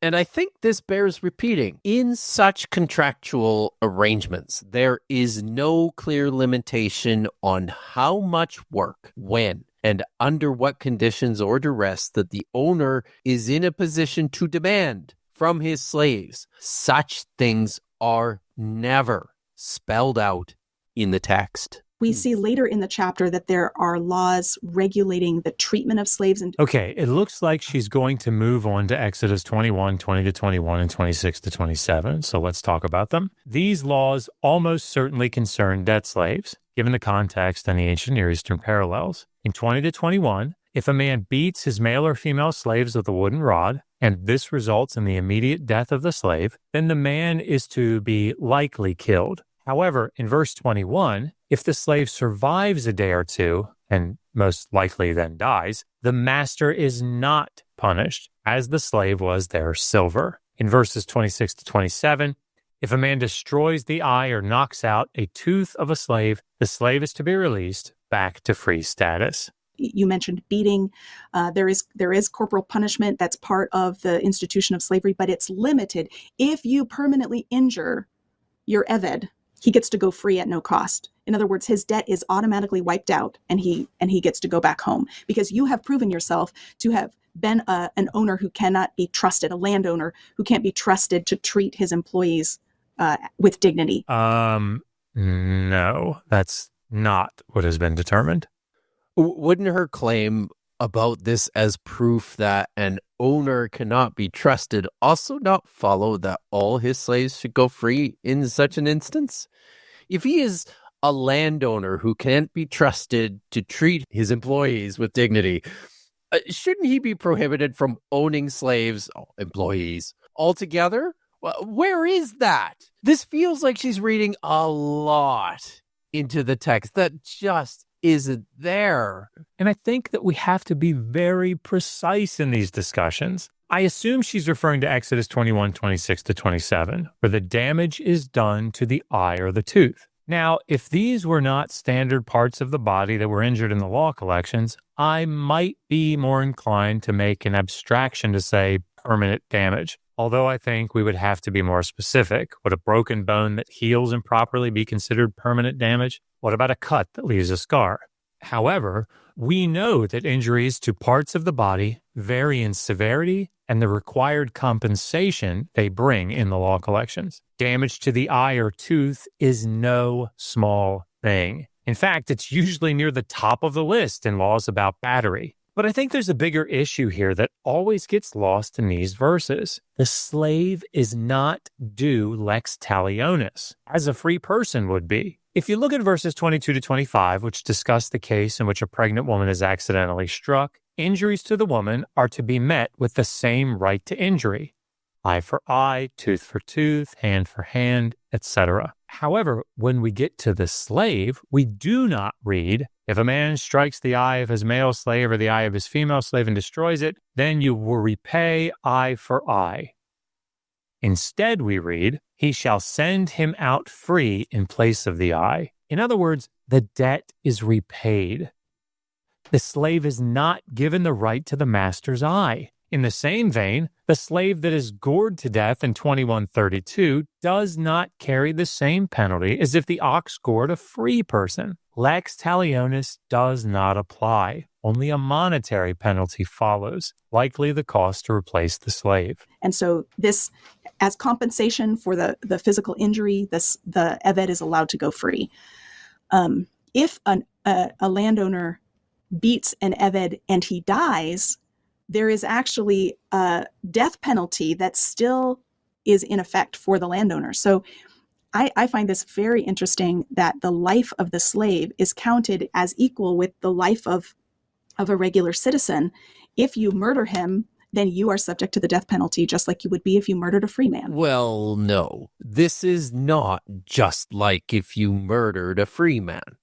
A few verses before this ruling about killing a slave deals with the punishment in Exodus 21:12-14. For intentional murder, the perpetrator shall definitely be executed. That's what the text says. There's no ambiguity here. If it is accidental, the gods allowed it to happen by his hand, then the perpetrator is to escape to a specially designated place where his safety is guaranteed. If the perpetrator conspires in anger to kill another man, then he is to be executed, but at a distance from the altar of God. The text is abundantly clear on what is to happen in each of these instances. But here's what it says about when an owner kills his slave. If a man happens to strike his male or female slave with his staff and he dies under his hand, he will surely be avenged. That's Exodus 21, verse 20. This is not the same as the directive against a murderer who is definitely to be executed. A different word is used here, meaning to avenge. Now, why does this text make this distinction? I think the reason here is because this entire grouping of laws, all of these laws in Exodus 21 dealing with slaves, is exclusive to debt slaves or pledges, as they are known from other ancient Near Eastern law codes. Any punishment of the slave's owner, his creditor, is in the hands of the slave's own Israelite family. They are to assume responsibility to avenge him, whatever that looks like. Vengeance in this context probably means that the pledge's family is within their rights to kill his owner, but this is fundamentally different than the prescribed capital punishment for murder in the preceding verses. So no, definitely not just like if you murdered a free man. Now, that's what I think, but it's important to point out that this is a really difficult text. So difficult that ancient readers struggled with how to properly interpret it or to translate it into other languages. So the Greek translator said this: let the owner be justly punished. That's Larry Perkins' translation. My friend and Septuagint specialist, Joel Carrico, says, let him be punished in a trial. What is just punishment in this sentence? We don't know. An alternative Hebrew version, the Samaritan Pentateuch, just changes this text to match all the others dealing with capital crimes. The owner will definitely be executed. However, some Aramaic translations and the Syriac translation all render this along the lines of he shall be punished before the court. That actually looks a lot like Joel's translation of the Greek. So the point is that what happens to a slave owner who kills his slave is not at all just like what happens to a murderer of a free man. Is it similar? Maybe. Could it be different? Quite possibly. We just don't know for sure. But I think it's irresponsible to present this text as if we do. Also, there's another thing working against Carmen's interpretation here, and that is how slaves are treated in comparison to free people in the weird goring ox laws in Exodus 21:28-32 that Josh just mentioned. So first, if an ox gets free and kills someone, it is to be stoned and burned, and the owner is not liable. Number two, if an owner is irresponsible in handling his goring ox, he has been warned and it kills more than once, the owner is to be executed, or he could be liable to pay a bounty. taken out on his life. Here again, the Israelite family of the victim seems to retain the right of vengeance. If the ox kills a son or daughter, the same ruling applies. If the ox kills a slave, the ox is stoned, but then the owner is required only to pay a fine, 30 shekels of silver. His own life is not in danger. The text explicitly says that his own life is not in danger. Again, the value set on the life of a slave is fundamentally different than for the life of a free person. And the elephant in the room? The text expects the master to beat their male and female slaves. This should come as no surprise to us, as Proverbs 29:19-21 admonishes masters to physically discipline their slaves.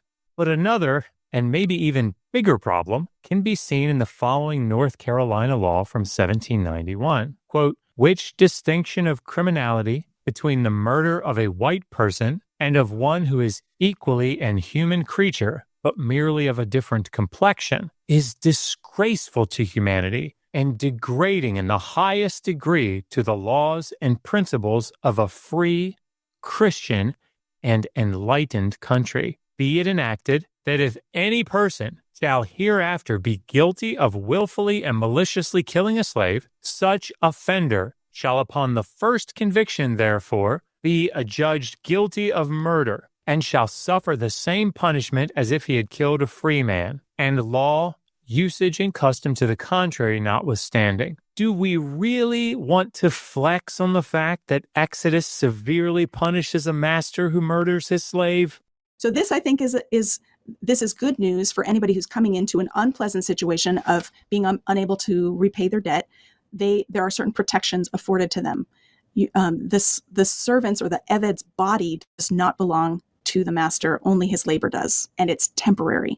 So I would see this as a voluntary hired worker. He's voluntarily offering himself into this situation. It's a limited term of service. We find out he's free to leave and to marry. If he's able to repay his debt, he can go early. He's allowed to marry someone while he is serving his master. And if he decides he wants to become a permanent servant. Oh, wow. This is just a bizarre interpretation of everything in verses 2-6. Be clear, there is no provision for early release. Verse 2 says that a slave is to serve for 6 years. That's it. There's nothing in the text about being free to marry. In verses 3-4, it says this: if a slave came in alone, he will go out alone. If he has a woman, his woman will go out with him. If his owner gives him a woman, and the woman gives birth for him sons or daughters, him being the slave or the owner, it's not explicitly clear yet, then her children will be for her owner. So not the slave's children. And he, the slave, will go out alone. Does that sound like the slave is ever free while he's indebted to his creditor? No. All this is saying is that the slave leaves when his debt is paid, with nothing but what he already had. This is an expansion of verse 2. The slave will go out free with nothing. No. Carmen's interpretation is just a blatant misreading of what's actually going on. The fact that it is voluntary under the law, it's irrelevant to me. It's clearly under duress. People didn't wake up and think, gosh, I think this whole freedom thing is for the birds. I want to become a debt slave. At best, you could argue that someone in the ancient Near East who was in a difficult financial position would enter into a contract to become a slave in order to ensure that they attained a secure future, including things like inheritance. We see this quite a bit at a place called Newsy. But in neither case is the text describing a voluntary hired worker. As we stated above, Leviticus 25:39-43 clearly distinguishes between a hired worker and a slave, even when the term is applied to an Israelite. And he's absolutely not free to leave or marry during the term of servitude. And why she thinks it's significant that a debt slave could go free if the debt were repaid is unclear to me. This was the case elsewhere in the ancient Near East. And this then would qualify it more as chattel slavery in the sense that there's actually permanent ownership. that's entirely voluntary. It's the servant saying, I want to sign up for this. So that would, I assume, would be a very severe situation in which the servant has realized, okay, I've got it pretty good working for this master because I've got a roof over my head, I get food every day. And if I go back to my ancestral homeland that I left, I am not going to be able to farm it and be this prosperous. Like maybe he inherited a plot of ground that just doesn't produce well, or maybe there's some other factors that make it just not in his best interest to go back to his homeland. Or maybe, hear me out, the text provides a convenient way for alienating people as foreigners arbitrarily, regardless of whether they came from another place or were always already in the land from the start. Just saying. He can decide, I want to stay working for you. This is a good situation. And then that can be made permanent. But the landowner never gets to decide, okay, we're making this permanent. It's always temporary unless the servant decides that's what they want. Kipp and I see this a lot. The apologist wants to focus their energy on the slavery that was described for Israelites, as it presents a less severe form of the institution than that which was allowed for primarily foreign chattel slaves. Carmen draws attention here to the severe situation in which the Israelite slave finds himself, as he spent the last 6 years working for his master without receiving any pay. In this situation, the freed debt slave might think, in addition to what the text actually says, which is that he loves his wife, children, and master, that he would be unlikely to be able to support himself if he were to exercise his right to release. This is nothing short of serious duress. He wants to remain with his wife and children, who are the property of the master, and, in her hypothetical situation, he thinks that he cannot make it on his own. Thus, he opts just to stay a slave, where at least he will have food, shelter, etc.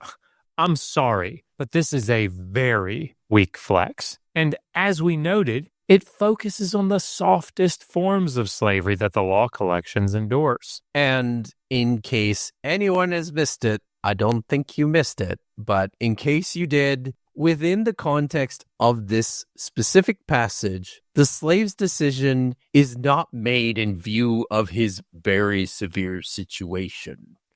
Just read the text. It's abundantly clear that the slave's motivation to remain with his owner is extorted from the prospect that any offspring he has produced while in a state of enslavement do not belong to him, and the fulfillment of his own debt obligation does not provide for their release. Remember, he will go out free with nothing. So it kind of builds in, rather than the employer, some rights for the employee, so to speak. And Yes. probably some incentive for the owner, for lack of a better term. No, owner is definitely the best term to be used in this instance. Look, there's a reason why Sean is struggling to find a better word here. They're not employees. Explicitly not employees. Would you agree with this? I've heard this illustration used where some people say, okay, modern example, insofar as it goes, you have an owner of an NBA team. Yes. And you have a contract where a player is bought and owned by this and person. traded. They can trade the player to another team, right? That's a good example. We use the language of financial transactions in relation to sports players. And we all understand that that person does not belong to the owner of the team, but that this is conventional language used for their sports ability is what's being traded or contracted or whatever. I think it's a great illustration.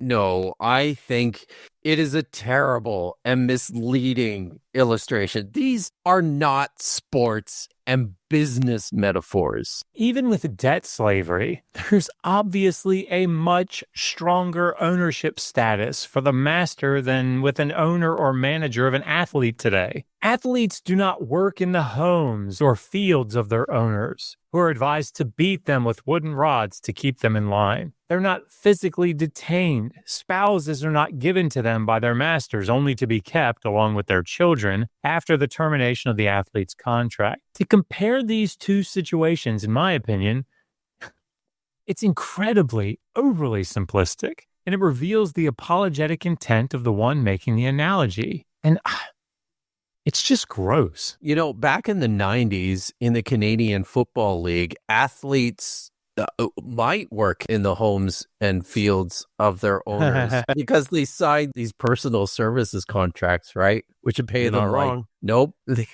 Doug Flutie got paid like extra. Yeah, in this case, John Candy owned Doug Flutie. That's right. Yes. That's right. Yes. Yep.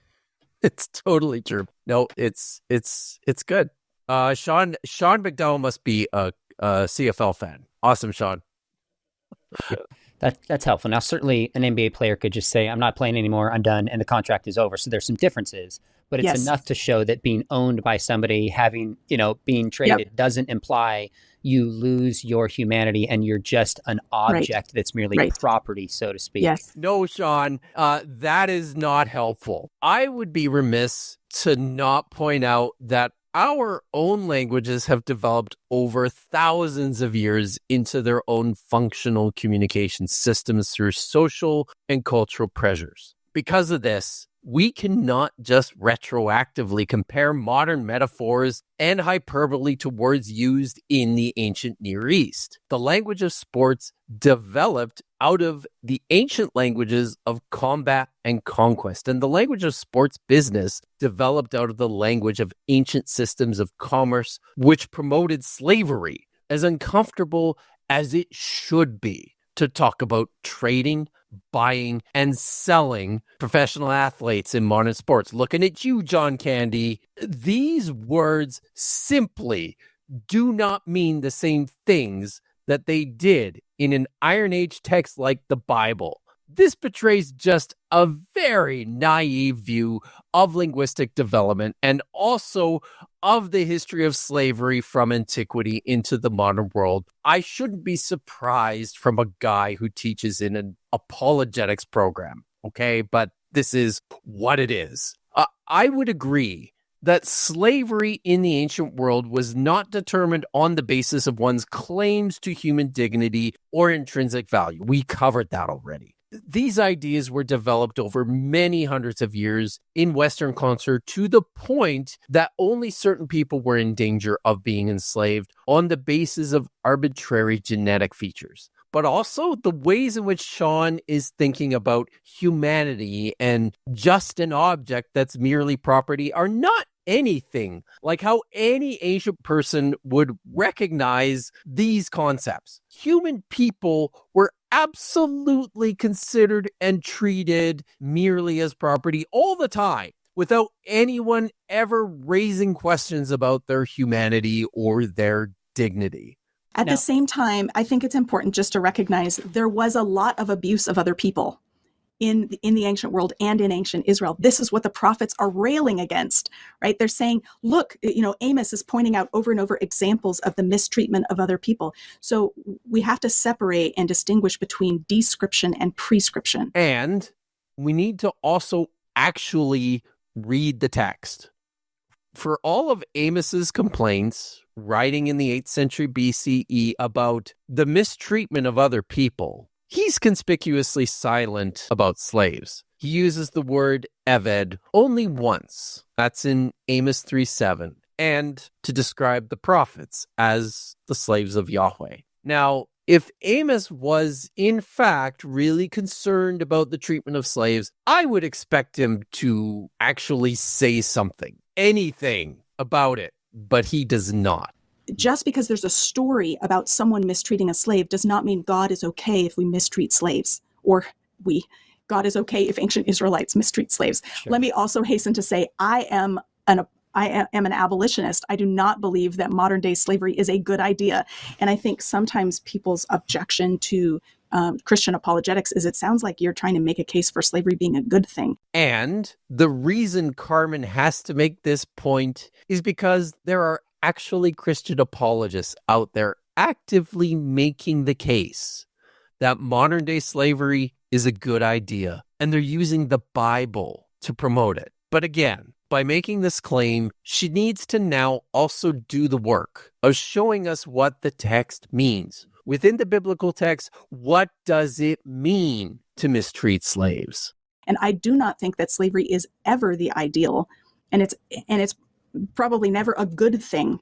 It can be a lesser of two evils in certain situations if it's voluntary, if it has these kind of boundaries, if it's voluntary, a limited term of service, they're free to leave, their body doesn't belong to the master, a form of debt repayment, maybe, but not slavery like we saw with the transatlantic slave trade. I imagine that she continues to state that slaves were free to leave based on her understanding of Deuteronomy 23:15-16. But this is not a good text to base such an argument on. This passage is not simply a general law concerning any runaway slave. The most likely scenario being described is a foreign slave escaping from a foreign nation into Israel. This is likely not the humanitarian law that it is often held up to be. Instead, it's a law against having extradition treaties with Israel's neighbors. In addition, when we look at the admittedly fragmentary law in the laws of Hammurabi 87, we see that the law seems to state that a runaway slave, if there is some type of beating involved, is not to be returned to his master. If this is the correct interpretation of the law, and I'm not stating that it definitely is, because it's broken, then this may indicate that the laws of Hammurabi considered the abuse of a slave by his master and sought to protect the slave from said abuse by keeping the abused slave from being returned to the master. In either case, we have no good evidence that the law allowed for a slave to run away. And,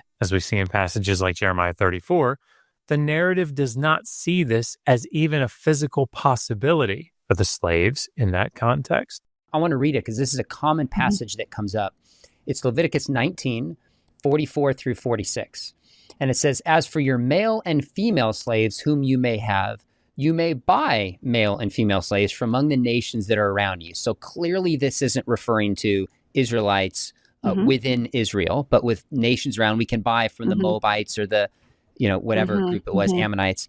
"You may also buy from among the strangers who sojourn with you and their clans that are with you." So now people move into Israel, but they're not native to Israel or Israeli ethnically, so to speak. Yep. "Who may have been born in your land, and they may be your property. You may bequeath them to your sons after you inherit as a possession forever." So now they seem to be passed on generationally. Don't have a chance of freedom. "You may make slaves of them, but over your brothers, the people of Israel, you shall not rule one over another ruthlessly." So essentially, is their difference, what is it, between slaves, again, not the perfect term, within Israel, and those outside of Israel, how they're treated?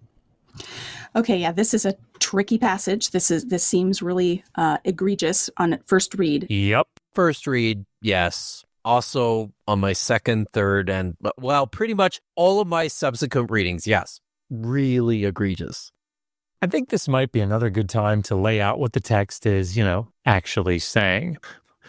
Before they try to focus on certain aspects to make it seem less egregious than it was. In Leviticus 25:39-43, the law restricts Israelites from keeping and treating fellow Israelites as slaves. Instead, they have to be treated as hired workers. In contrast to this, verses 44-46 explain that if the Israelites want proper slaves, here is how they are allowed to get them. 1, they can buy both male and female slaves from the surrounding nations. 2, they can also buy them from the tenant farmers that are living in Israel and from any of their descendants that have been born in the land. 3, these will become part of their ahuzah, which means that they are part of the estate that was apportioned to the Israelite family. 4, because they are part of the estate, the slaves can be passed down as inherited property. 5, the foreign slaves can be made to serve permanently.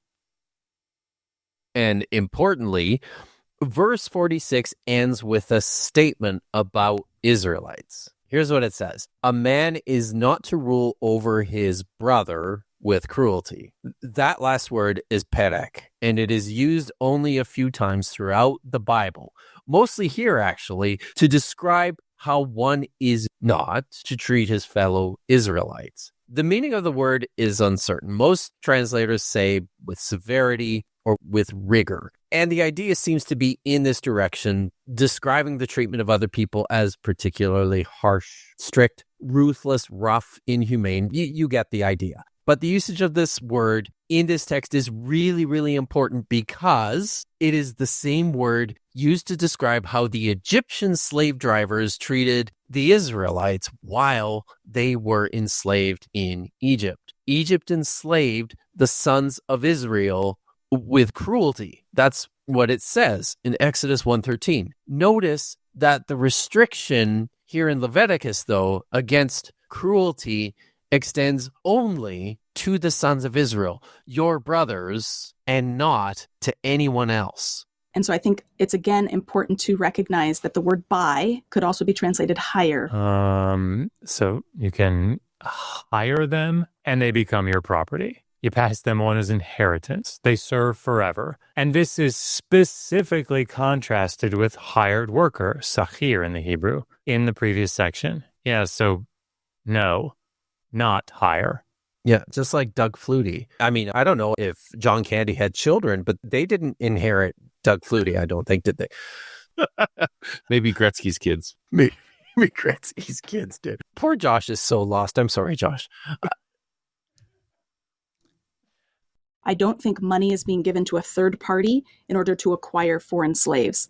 I would take this to be, and I'm reading this in the most charitable way possible, because I believe Scripture is the Word of God, and I believe God is good, and so I'm inclined to read it, say, is there a most charitable way of reading this? But this is not how scholarship is done. Look, if you're going to engage with what the text said to its original audience, you can't come at it in this way. Look, it's great that Carmen believes that God is good. But this is just totally unhelpful if our goal is to discover the meaning of the biblical text. Certainly if it is to discover their intended meaning and earliest reception.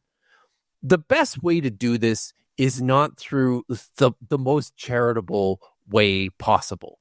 The best way to do this is by carefully reading the Bible as one would read any other ancient text. The Bible is not special. The moment you get away from that, the moment you're inclined to read the Bible from a tacit acceptance of its special status, then you're no longer doing scholarship. You're doing apologetics. That's excusegetics. And so I would say you're hiring foreigners to work for you.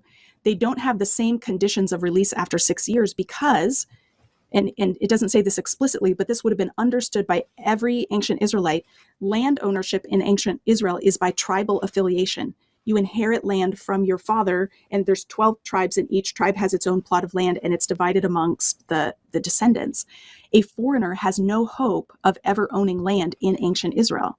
And so there's no way for a foreigner, for a Moabite, to come in and start farming. And farming is how you feed your family.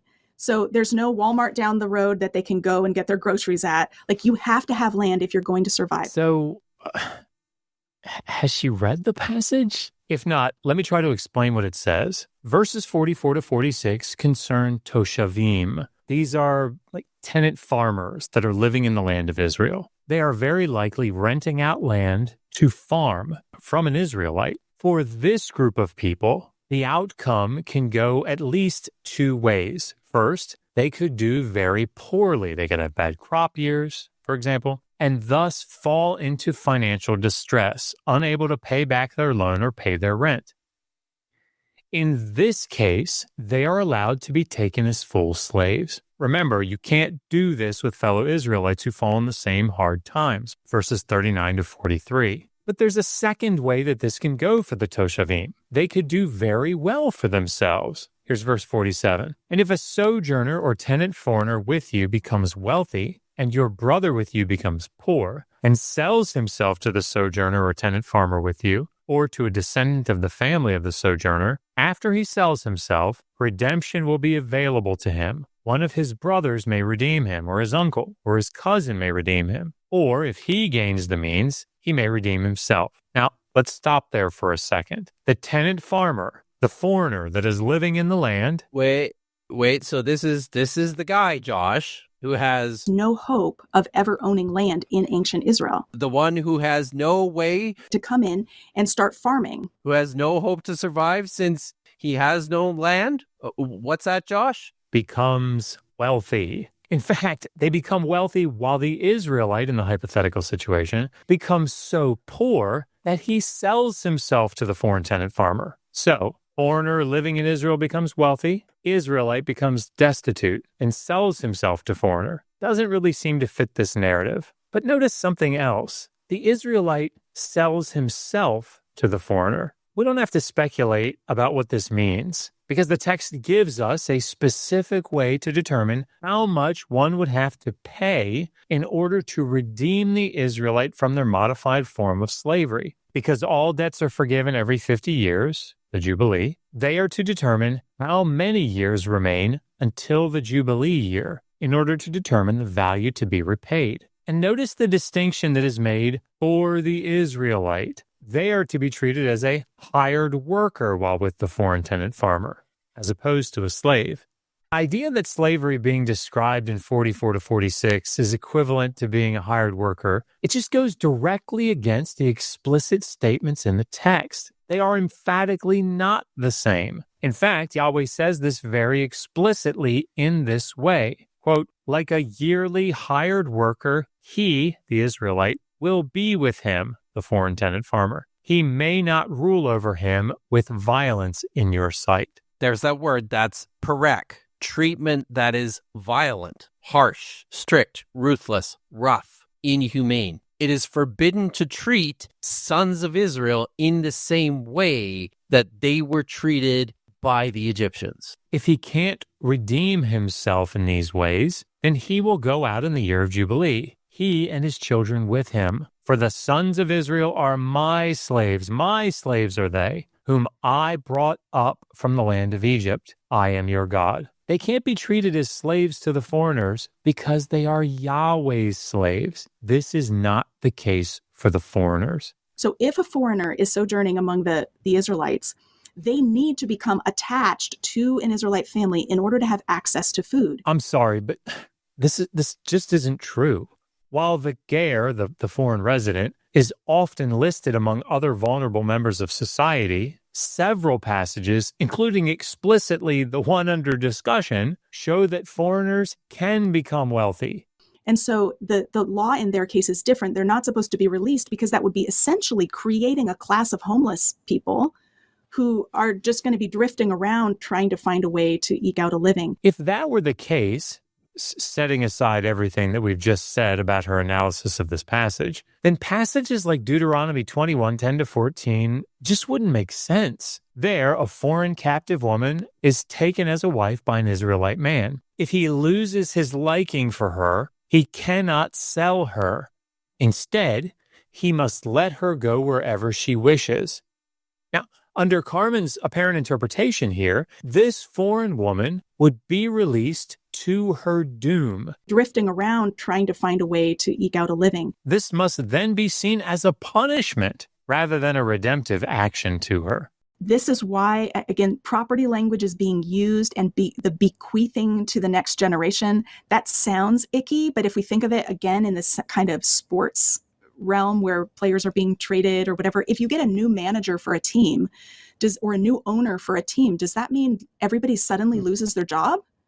Like, no, the contracts are passed on to the next owner of whatever sports team we're talking about. So in a similar way, a foreign family that has attached itself to an Israelite family to labor on their land and enjoy its fruit is not suddenly homeless as soon as the landowner dies. They are able to stay as part of the family with the future generations. I have no words. I mean, look, I'm glad that she's finally getting around to the most egregious and difficult passage that apologists often simply skip over. But outside of what we have already said above, this analogy of a sports team getting a new owner being compared to generational forced servitude is it's icky. I think at this point it might be worth just quoting some scholars on this passage so you don't think it's just me or Kipp saying this. Here's Bernard Jackson. The distinction between temporary debt slaves and permanent foreign slaves, who may be bequeathed, quote, to your sons after you, to inherit as a possession forever, is made explicit in a later biblical source, Leviticus 25:39-46, which rejects even the use of the term eved for the Hebrew debt slave. Here's Jacob Milgram. The assumption here is that the alien is a chattel slave, not a slave. This law merely indicates that the Jubilee law does not apply to non-Israelite slaves. Daisy Ulinsai. An Israelite slave should never be treated as property per se, but only as belonging to Yahweh. As a result, Leviticus 25, 44 to 46a clarifies that if one wants to possess permanent slaves as their inherited property that may be bequeathed to his children, he can acquire aliens or the sojourners among Israel. If an Israelite wants to obtain a permanent slave as an inheritable property for their children, he can only buy it among the non-Israelite. Here's Roy Gain. Israelites were allowed to acquire non-Israelite slaves, whom, unlike Israelite slaves, they could permanently keep and pass on to their children as part of their inheritance. Leviticus 25, 44 to 46. Tikva Frymer-Kensky. Foreign slaves bought from the surrounding nations or from foreigners living in Israel do not go out. They are inherited as property. Leviticus 25, 44 to 46. Gene Haas. A second characteristic of ancient Near Eastern slavery reflected in the Pentateuch is that a slave does not have the rights of a free person. He or she is, quote, the owner's property, Exodus 21:21. As such, slaves may be left to one's children as inheritance, Leviticus 25:46. And finally, just for the sake of brevity, Bernard Levinson, Leviticus 25 restricts the purchase, ownership, and inheritance of slaves to the category of foreigners. That's how I read this, or how I understand this. That's helpful. I appreciate that. And what's interesting, the example of Ruth, who is a Moabite, is that Boaz sure seemed to treat her very, very well. He did. He followed all of the laws about treating a foreigner well. And I think that's such a beautiful example of how it was supposed to work. Ruth is able to glean in his fields because he's following the laws about not reaping to the edges of his fields, but leaving it for the foreigner and for the widow and for the fatherless. This lack of precision is frustrating. Notice that we're moving back and forth between the general treatment of foreigners and the laws concerning slavery. Look, Ruth was not a slave. Ruth was not purchased as a slave. To cite her as a meaningful comparison to the slaves described in Leviticus 25, 44 to 46 is wholly inappropriate. But I think here's what the confusion of categories also does.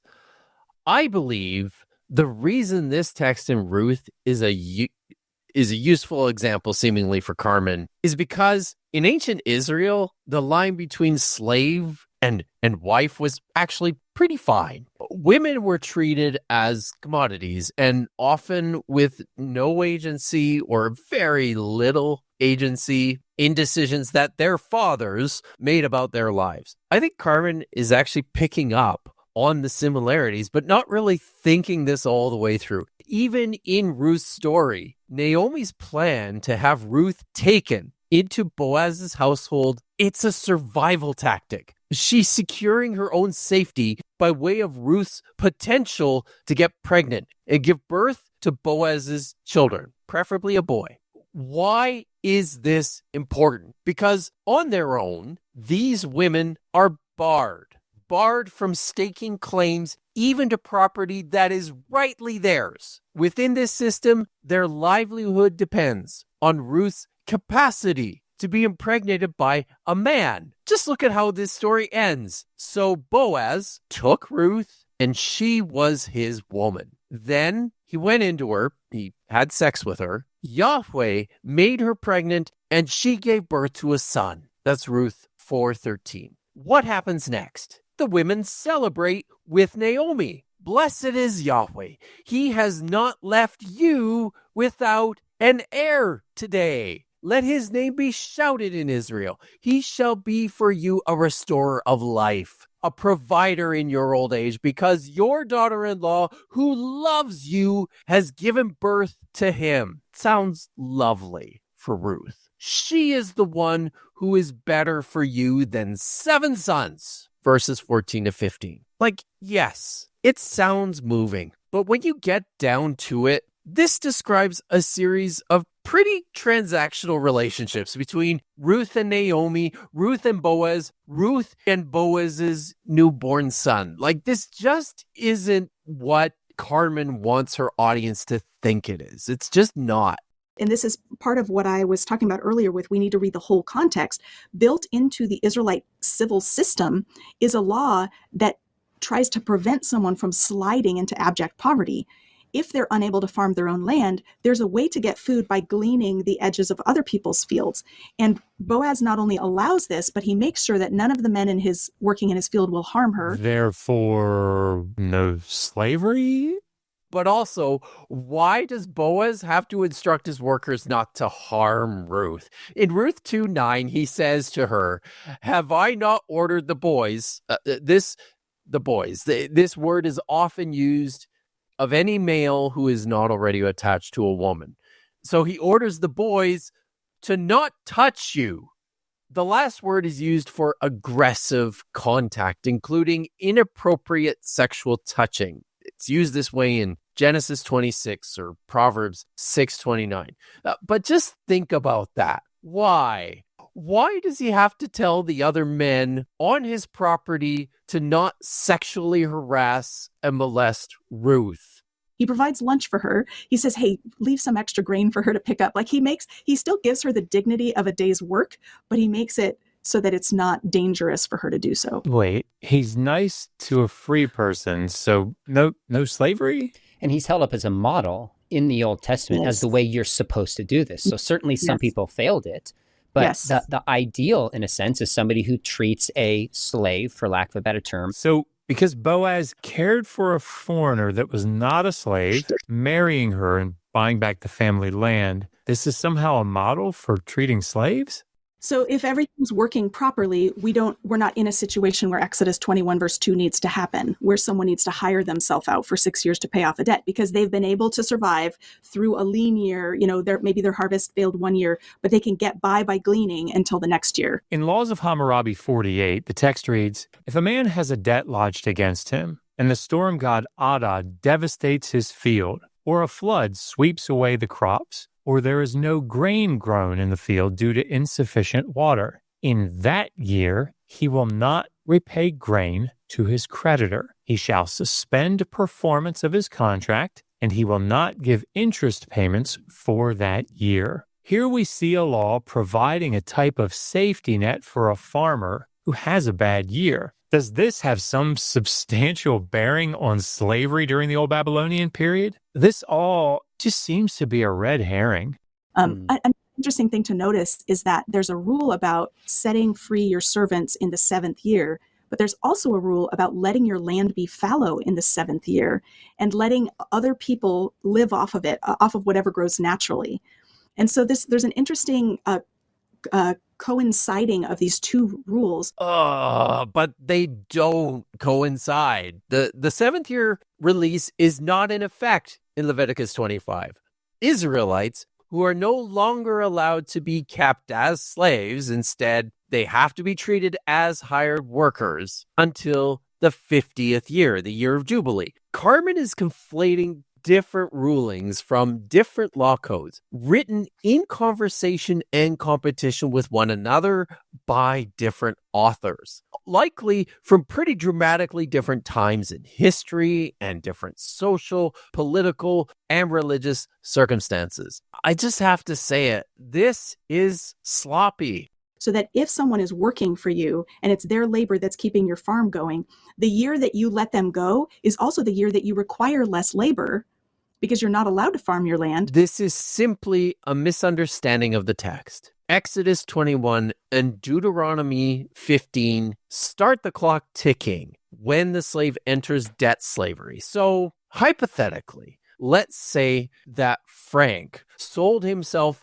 as a debt slave at the end of, 600 BCE. So he is to serve year 599, 97, 596, 595, that's 594. So that's 6 years. After which he is to be released in the 7th year. So that would be 593. Now, when we look at Leviticus 25, however, the year of Jubilee is supposed to run on a regular 50-year cycle. That's 7-year periods followed by the 50th Jubilee year. So let's pretend that the Jubilee happened to fall on every 50th year from the time that Moses theoretically delivered these laws, say, 1310 BCE. So that would mean that the last Jubilee year was 10 years before Frank's clock started. And the next one would be another 33 years after his release. Those 7-year cycles would not necessarily coincide with the release of any particular slave. And it's the year that the person who you just let go, this man who's just left to go farm his own land, he doesn't have a harvest yet, but he can still come back to your land and benefit from whatever grows naturally there. So there's this really interesting safety net for those who are even being released. The poor could always glean. The 7th fallow year in Leviticus 25 is not required for that. And in any case, as we just said, this is just a misunderstanding of this part of the text in Leviticus 25 and Exodus 21. I think a lot of the discussions about this really rest upon assumptions. If we have a certain view of God, a certain view of the scriptures, are we read passages charitably, not read it charitably? Do we at least have reasonable possibilities for how these passages can be taken, given the vast cultural and linguistic differences between now and the Old Testament? I think that's at play. Yes, Sean. A lot of the discussions about this really rest upon assumptions. Unfortunately, I think that's what you two are doing right now. Resting on assumptions that you're bringing to the text. And I'm so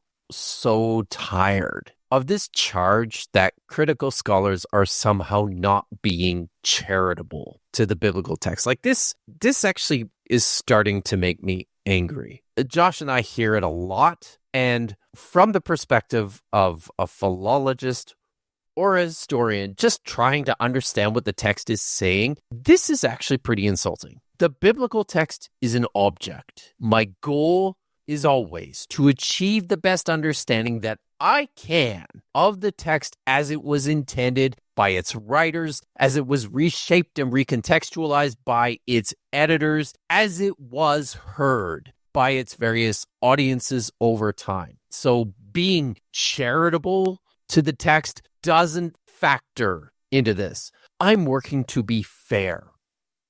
That means working my ass off to arrive at the most realistic, most accurate interpretations of the text. I am the one taking it at face value and striving to know it for what it is. No one has a higher view of Scripture than Josh does or I do. And I think I'm actually speaking for all critical scholars here.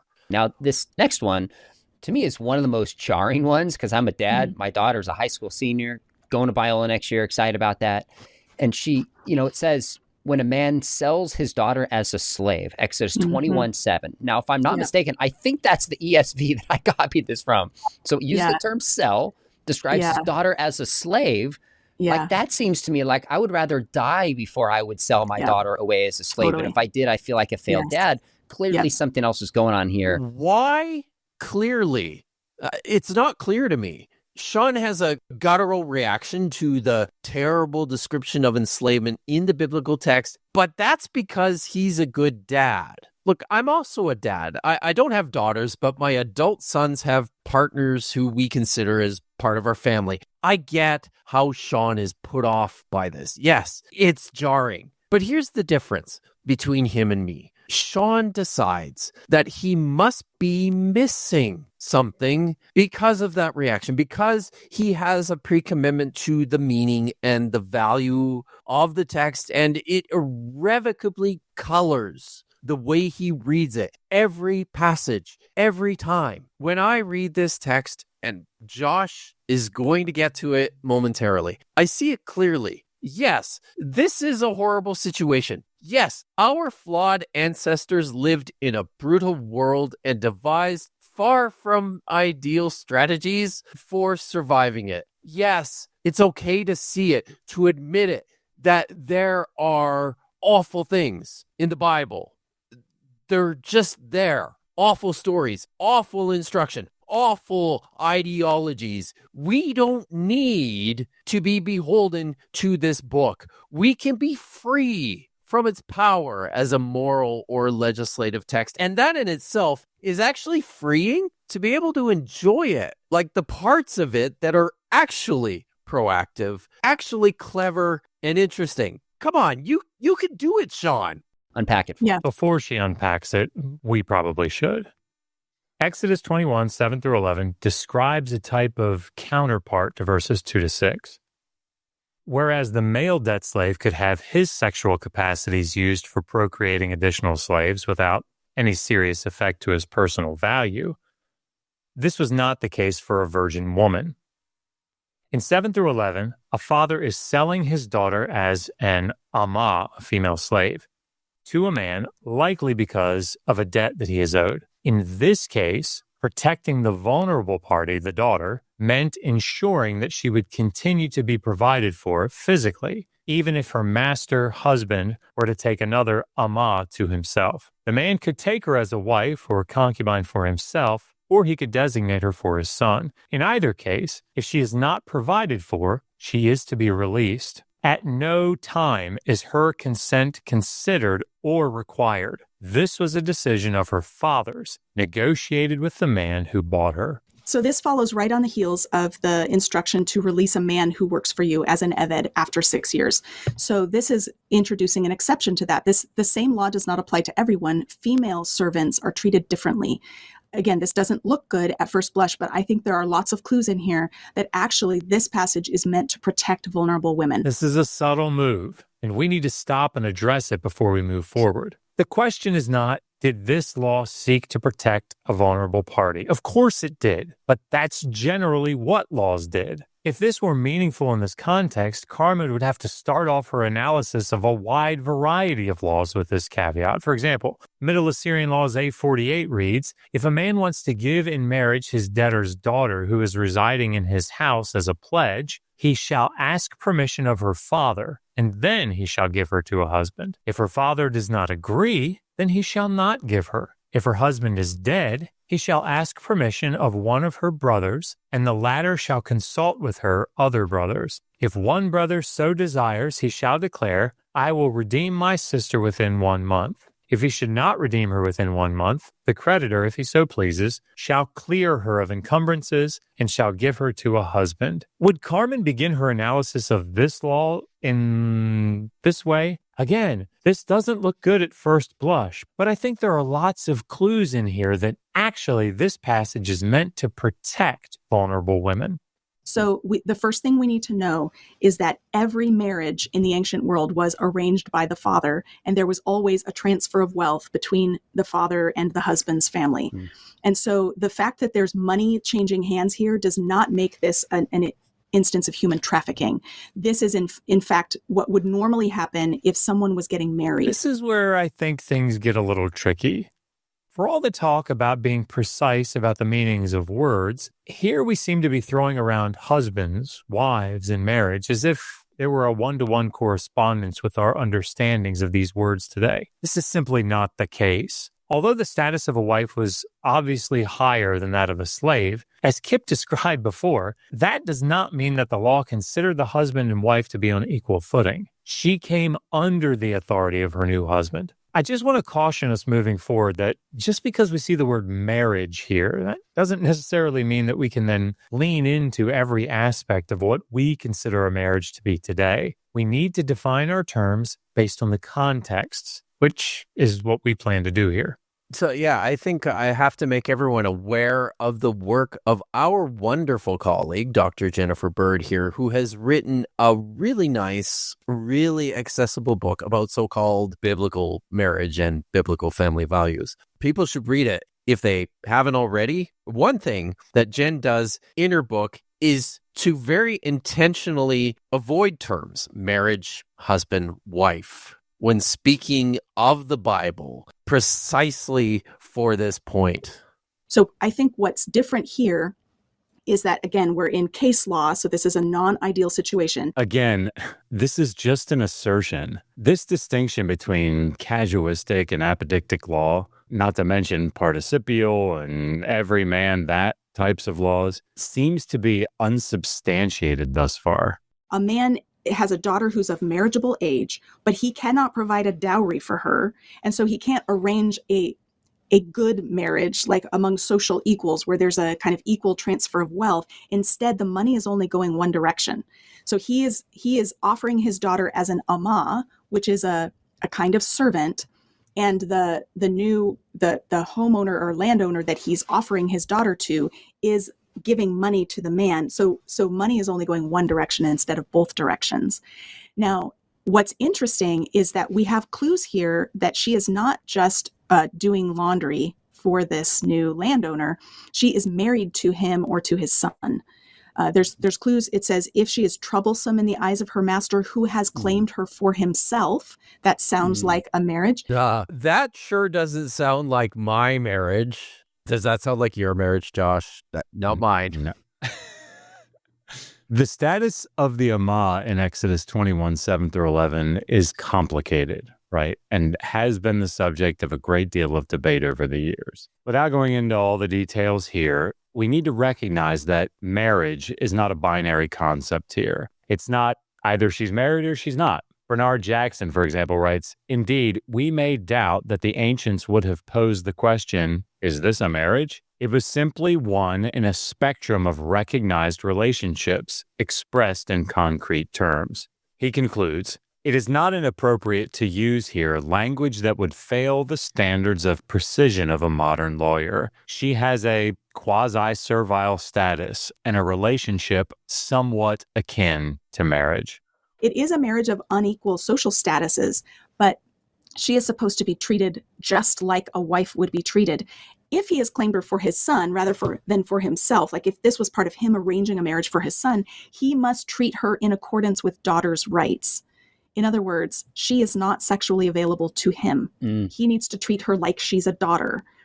And if he takes another wife for himself, now there's debate about what this might mean, but I'm presuming the man is married to her, and for some reason he decides to bring another woman into his household. Again, this is not God's ideal. This is not like regulating non-ideal situations. This is so bizarre to me. As you read through the law, you point out all the things that you think are good or progressive or beneficial, but then you come across something that is clearly not good, progressive, or beneficial, and you say, well, that's just not God's ideal. The rule is he can't reduce her food, clothing, or marital rights.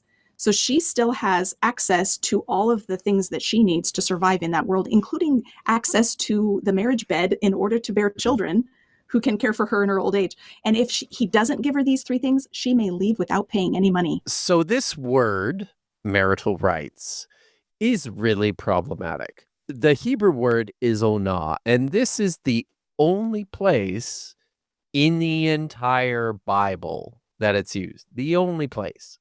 See, when it comes to ancient languages, we discover the meanings of words by their usage across a wide range of different texts, determining through context how words work and what they mean. When there's only one place where a word is used, then that suddenly becomes a lot more difficult. It's not impossible, though. So the Hebrew language is based on words constructed of triliteral roots, mostly comprised of three letters. We have a lot of texts where these particular three letters to make this word, onah, all appear together. So we can get some sense of what's going on here just based on that. The standard Hebrew lexicon says that onah just means sexual intercourse or the time or duration of cohabitation. Making things more complicated, though, is that the verbal form of this word is extremely flexible, but with the general meaning of humbled, subjugated, or humiliated.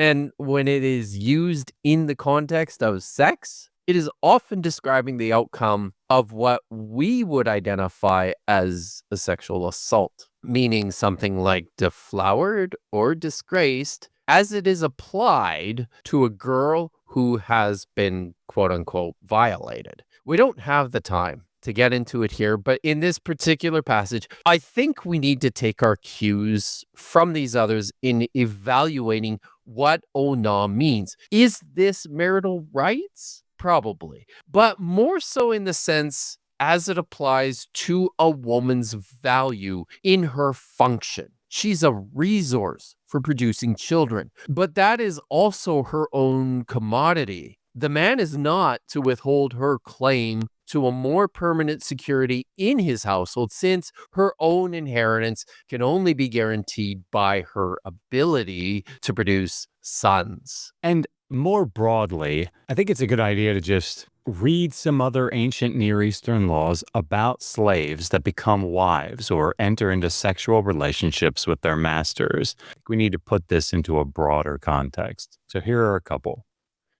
The laws of Ishtar 25. If a man marries a wife and she bears him a child, and the child lives, and a slave woman also bears a child to her master, the father shall free the slave woman and her children. The children of the slave woman will not divide the estate with the children of the master. Look at this, guys. Ishtar requires that the slave woman and her child be freed. Praise Jesus. Sorry. Hallelujah. Sure, the children don't get to inherit part of the estate, but look, this is Ishtar regulating non-ideal situations. But wait, there is a situation in which the child of a slave woman can inherit. Laws of Ishtar 26. If his first-ranking wife dies, and after his wife's death, he marries the slave woman who had borne him children, the child of the first-ranking wife shall be his primary heir. The child whom the slave woman bore to her master is considered equal to a native freeborn son, and they shall make good his share of the estate. Look at this. Ishtar is ensuring that if a man takes a slave woman as a wife, her children become like native freeborn sons. Hallelujah. Can I get a witness? Here at the Greater Ebenezer New Revival Tree of Life, institutional double rock on the side of the road to Jericho Missionary Baptist Church in Zion. This is a lot like Laws of Hammurabi 170, not the name of the church, but the Newsy Boys are playing there next week. Yes, next week, the Newsy Boys. Excellent. All right. This is a lot like Laws of Hammurabi 170. If a man's first-ranking wife bears him children, and his slave woman bears him children, and the father during his lifetime then declares concerning the children whom the slave woman bore to him, my children, he declares them to be his children, and he reckons them with the children of the first-ranking wife. After the father goes to his fate, that is, after he dies, the children of the first-ranking wife and the children of the slave woman shall equally divide the property of the paternal estate. The preferred heir is a son of the first-ranking wife. He shall select and take a first share. And Law 171 makes it clear that if the father decides not to declare the children of the slave woman his children, the slave woman and her children will still be released. Look, just don't think that talking about how an ancient law takes steps to protect the vulnerable party is a flex in this context. This is what ancient laws did. They sought to protect the vulnerable parties. So I think the reason why there's a difference between the woman and the female Amma and the male Eved is there's no sexual relationship between the Eved and the household. The sexual relationship is with the woman, and so it needs to be treated like permanently, because it's a marriage. It's not just a hired worker who's doing the laundry. She doesn't need to give consent. This is not her decision. And whether she's being taken as a concubine, a lesser wife, or even a full wife, does this really make things better in a meaningful way in our modern context? I mean, in all honesty, as I'm looking at this passage, I'm thinking, God, why didn't you just say, don't marry another wife? Like, it'd be easy, right? Right. Now, I do want to move on to Leviticus 19, but you might have already answered this. The question that comes up a lot is 20 verse 21. We're still in Exodus 21. It says, when a man strikes his slave, male or female, with a rod, and the slave dies under his hand, he shall be avenged. But if the slave survives a day or two, he is not to be avenged, for the slave is his money. This atheist professor who became a friend of mine distinctly said, how can God allow the beating of a slave? Yes. Okay, so one thing to say off the bat is I don't like how the ESV translates this. I don't like how the NIV translates this. There is metaphor in biblical law, and we don't always appreciate that metaphor. And sometimes there's ambiguity enough that it doesn't land right in English. So I would say if a man strikes his Eved or his Amma with a rod and he dies under his hand, he shall surely be avenged, which that's the normal language for referring to the death penalty. Again, that is not the normal language for referring to the death penalty, as I described in detail earlier. if you kill someone who's working for you, you're subject to the death penalty. No, not working for you. They are a debt slave. And not necessarily the death penalty. And assuming that it is, for the sake of argument, what does this get you? The same principle is applied in the laws of Hammurabi. However, if after a day or 2 days he stands up, that is, the injured person stands up, he shall not be avenged. There's no death penalty now for the owner who beat his servant or struck his servant. So this is allowing for the possibility of corporal punishment as part of household management, but it's being strictly limited to something that does not cause death and does not cause permanent injury. Setting aside Carmen's translation of amad, to stand, which is in no way clear here. It likely means to survive for a day or two before dying. This is the same type of law that was found in the antebellum South. Think about it. She could just as easily say about Georgia's 1798 Constitution, quote, "So this is allowing for the possibility of corporal punishment as part of household management, but it's being strictly limited to something that does not cause death and does not cause permanent injury." I feel like these are just like mic drop moments. When you can make the same quote defend a biblical law about slavery and a Georgia 1798 law about slavery. Yep. And then the very last phrase of this sentence is, if after a day or 2 days he stands up, he shall not be avenged, for it is his silver. Now, in English, it's the slave is his property. And I'm like, ooh, I don't like this. So I spent some time with the Hebrew, and it literally says it or he is his silver. And what we're looking at here is a metaphor, because we've already had laws preceding this about financial compensation for loss of labor. If you strike anyone and injure them so that they have to convalesce for several days and they've now lost labor, they've lost income, you are responsible to pay the wages they would have earned in the days that they were in bed. I just want to point out that, once again, Carmen is reading all of this into the text. If the slave stands up after a day or two, he is not to be avenged because the slave is his silver or his property. There's nothing here about what happens after several days. There is nothing there about paid wages or earning income. Carmen is inserting all of that into this rather opaque situation. If you injure someone whose labor already belongs to you, like they're working off their debt to you, that's why they work for you, then whatever days they spent in bed, you're eating that, because it was you would have to repay yourself for lost labor, right? They're not being paid. It's their debt that's being reduced. So it's recognizing that the labor of these people belong to the homeowner or landowner. And so there's no fine, because who would they pay the fine to? In other words, you just shot yourself in the foot, buddy. Like they would have been working your land and you just hurt them so that they couldn't do the job. So they don't have to eat that. You have to eat that. That's how I read this.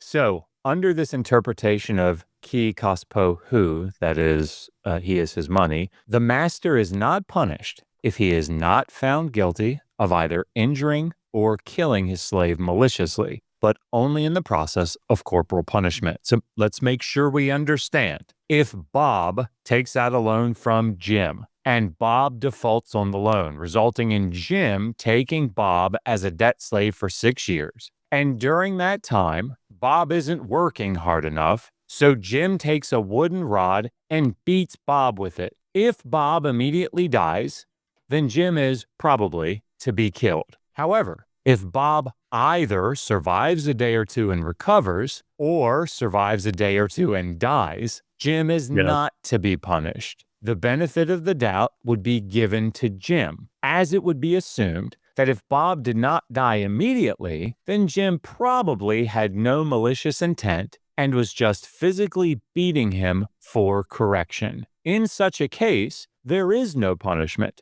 because the master has only harmed himself by accidentally beating the slave too hard, since the slave is there to work off the debt of silver. Now, I ask you, is this okay? Maybe this doesn't apply, but I played basketball at Biola. No one was going to pay me to play past Biola. But I've often thought when somebody does a cheap shot and hurts another player and they're out for 2 weeks, the person who did it should be out for the length of the injury they caused the other person. Yeah. That's just to discourage cheap shots if it's intentional, not accidental. Right. And so in some ways, that's comparable to here to saying if I hurt your slave, again, not the perfect word, and like hurting a team or an owner and cost you wins and what you're trying to build here, you have to compensate me for this. Now, a player they lose maybe wins and they lose the productivity, but that doesn't mean the player can be reduced just down to the productivity. There's more to it than that. So the slave, in a sense, lose the ability to work and the silver or the money, but that's not implying the slave is just the silver or just the money. This is gross. This is trying to soften physical violence inflicted upon slaves, debt or otherwise, that results in, at a minimum, physical incapacitation for a day or two to a player in a basketball game throwing an elbow. It's just gross. Right. Yeah. This is precisely trying to regulate fines and consequences for injury. It's not making a global statement about the worth of a person or their. I mean, we've got lots of other passages in the Bible that do that. This is regulating that, again, non-ideal situation in which corporal punishment was taken too far and someone sustained injuries that kept them in bed for several days. And this is the owner's own loss. The owner cannot then fine the slave for not working for those days. Like, I'm going to add this to your bill. And this is often what happens in modern day slavery contexts where there's indentured servitude. You know, I'm thinking of like brick factories in India where somebody's in debt, they can't pay their debt. Someone comes along and says, hey, I'll take on your debt if you come work for me. But then they make it so that every day you're incurring more debt than you're paying off. So your debt is just growing and growing and growing as you work for them.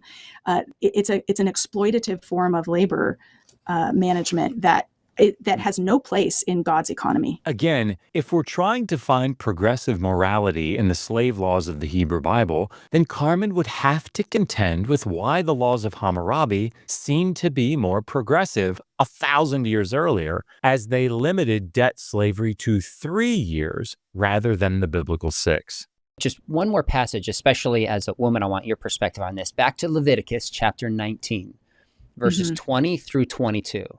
Yeah. It's kind of the question, can men have sexual relations with their slaves or their servants? And one reading of this seems to imply that a man just has to give a ram for a guilt offering if he has sex with a slave and then moves on. Now, especially if this person is rich and has the kind of means we're talking about, I could see guys easily going, oh, it just cost me a ram. It's worth it. In fact, I could have a ram a week. I mean, some guys are going to start thinking that way. Is this allowing, or at least not sufficiently trying to restrict the use of female slaves sexually? Yeah, I think this is another case where we need to take into consideration all the laws. I can't tell you how tired I am getting of these things starting off. Well, we have to take in all the context of the Bible or all the context of the laws in order to understand what this is saying. While there are certainly cases in which broader context will clarify the meaning of a particular passage, nobody's debating that, this seems to me to be a clear attempt, as it consistently seems to be, to prime the listener to expect the best out of the law. That sounds so atrocious. And there are other laws that regulate sexual activity outside of the bonds of marriage. What happens when a couple commits adultery? It merits the death penalty if they commit adultery. Well, not exactly.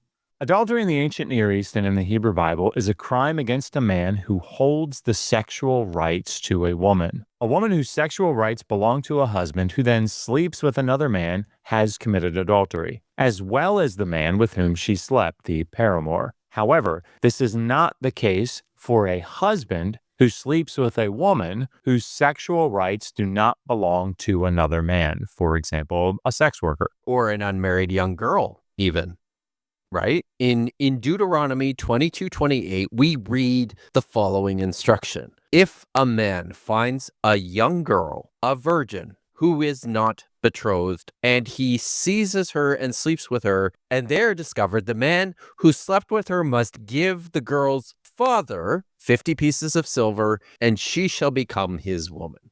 So until a girl belongs to another man's household, her sexual rights belong to her father. Ew. The man who has sex with an unattached girl is not killed either. He pays the girl's father because it's the father's property rights he has violated. The ambiguity is that this woman is not a free woman. She is connected to somebody else. She belongs in a way to someone else. And she's promised to another man, but it hasn't happened yet. So there's debate among the commentators whether this constitutes an actual betrothal or if it's just shy of a betrothal, and that's what makes it ambiguous. Because in the case of a betrothal, if a man has sex with a woman who is betrothed to someone else, he has now violated the future husband of that woman. Property rights. He has now violated the property rights of the future husband of that woman. What happens is the man does not get off scot-free. So there's not a death penalty because it isn't adultery, but it is a serious matter, and he has to provide a ram. I mean, I don't know why she thinks this is a quote-unquote serious matter. The man is providing a guilt offering. If we read through the procedure for the guilt offering in, say, Leviticus 5:15, we read, "If a person acts unfaithfully and sins unintentionally against the Lord's holy things, then he shall bring his guilt offering to the Lord, a ram without defect from the flock, according to your valuation in silver by shekels, according to the shekel of the sanctuary, for a guilt offering." And in verse 17, "Now if a person sins and does any of the things which the Lord has commanded not to be done, though he was unaware, still he is guilty, and shall bear his punishment. He is then to bring to the priest a ram without defect from the flock, according to your valuation, for a guilt offering. So the priest shall make atonement for him concerning his error in which he sinned unintentionally and did not know it, and it shall be forgiven him." And many commentators think that this also would then imply that he marries her. So this is not like the kind of thing where you could just give a ram a week and keep, working your way around the community, right? I'm sorry. It's implied. Really? Where? Shall we actually read the text? When a man sleeps with a woman, it says something like ejaculating, and she is a slave already designated for another man, not ransomed, nor has freedom been granted to her. There is to be a reprimanding, but they will not be executed because she is not free. So he shall present his guilt offering to Yahweh at the opening of the tent of meeting, a ram for guilt. And the priest shall make atonement for him with the guilt ram, literally, in the face of Yahweh for the sin which he committed. The sin which he committed will be forgiven him. That's Leviticus 19:20-22.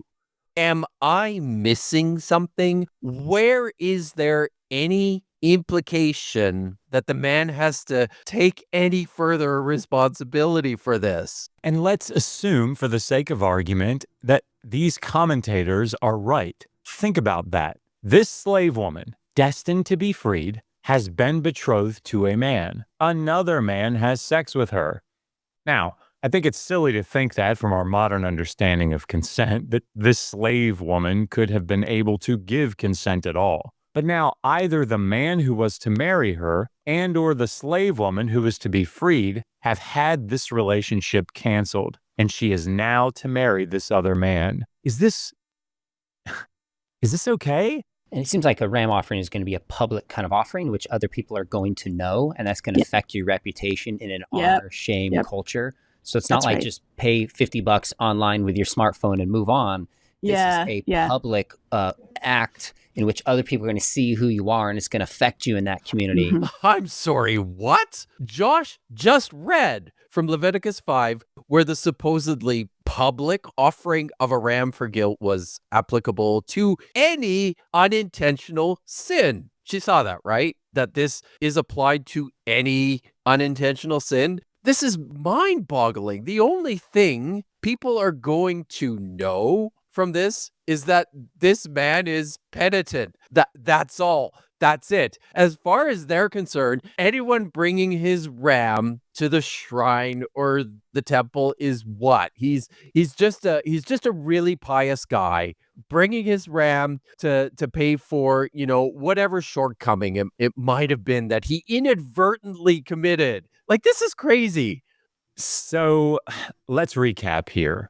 Leviticus 19:20-22 states that if a slave woman is betrothed, but not yet freed, and another man has sex with her and ejaculates, the text is explicit there, this is not considered adultery punishable by death, because although she was betrothed to someone, and that is enough to consider it adultery elsewhere, she had not been freed from her slave status. I mean, are we just trying to go through passages that are atrocious and pick out things that are not as atrocious? Should we do this with the Middle Assyrian laws as well?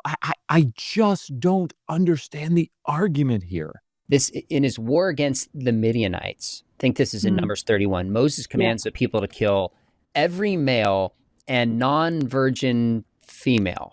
Mm-hmm. The ESV says, again, I know you don't love the way at least some of the earlier translations happen, but it says, but all the young girls who have not known a man by lying with him keep alive for yourselves. So it's like, kill all the men, kill the women who've already had sex, but keep the virgins alive for yourself. Later in the chapter, it describes 32,000 virgin women as part of the spoils of war. Like, again, I realize there's so much we could talk about to unpack this, but maybe just give us some principles that can begin to make sense of this. Because on its surface, taken alone, it seems problematic. It is problematic. You don't say. So one thing that I think is helpful to start with is just noticing what led to this. Get ready, folks. Victim blaming. What was she wearing? What's the backstory? This is not just like, here's the policy. Whenever we go to war, we're going to do this. You're right, Carmen. It's not the policy to keep only the virgin women alive. The marching orders that we see in Deuteronomy 20:10-14 are to kill all the men and take the women, children, cattle, and possessions as plunder. That's much better. It's there's been a specific attack on the Israelites via the Midianites, and their plan of attack, because Balaam was unsuccessful in cursing Israel, he incited the Midianites to seduce the men of Israel to come worship false gods and have sex with their women. So the women who are not virgins are being killed because these are the women who were seducing Israelite men and leading them to worship false gods. Their husbands were or the men of the community were in on this. This was their military strategy, if you will, to infiltrate Israel and get the better of them. And so anyone who had been sexually active was potentially part of that ruse and needed to be eliminated. So that's the logic behind it. There's also a sense in which, from an ancient Israelite perspective, any woman who has been with a man potentially is pregnant with the offspring of the man she's been with. The trick is making this discovery. How exactly does one come to know whether or not a woman has been with a man? And so if the idea is to stamp out the Midianites because they've committed this egregious sin and they've shown themselves to be trying to infiltrate the Israelites and lead them astray spiritually, then we need to eliminate the next generation of Midianites. And to do that, any woman who's been with a man needs to go because she might be pregnant with a future generation of Midianites, and any man because he is representing the Midianites. So now we're defending genocide. Got it. Then you would exempt from that any woman who's not been with a man because she could potentially be absorbed into the Israelite community and become Israelite. What? The way Ruth becomes Israelite or Rahab becomes Israelite. So I mean, we could talk about the numbers here. The numbers seem very, very large to me, and it's possible that this is a case where the word Eleph should not have been translated thousand, but maybe group or clan. Like are there 32 clans or 32 clans worth of virgins rather than 32,000 virgins? Like, I don't know. Oh my God, I can't. Look, let's assume that this argument is right. It has innumerable problems that we've dealt with elsewhere in this video, but let's just grant it. Is it really better taking 32 clans of virgins, whatever the fuck that means, rather than 32,000 virgins? Are we sleeping better at night now?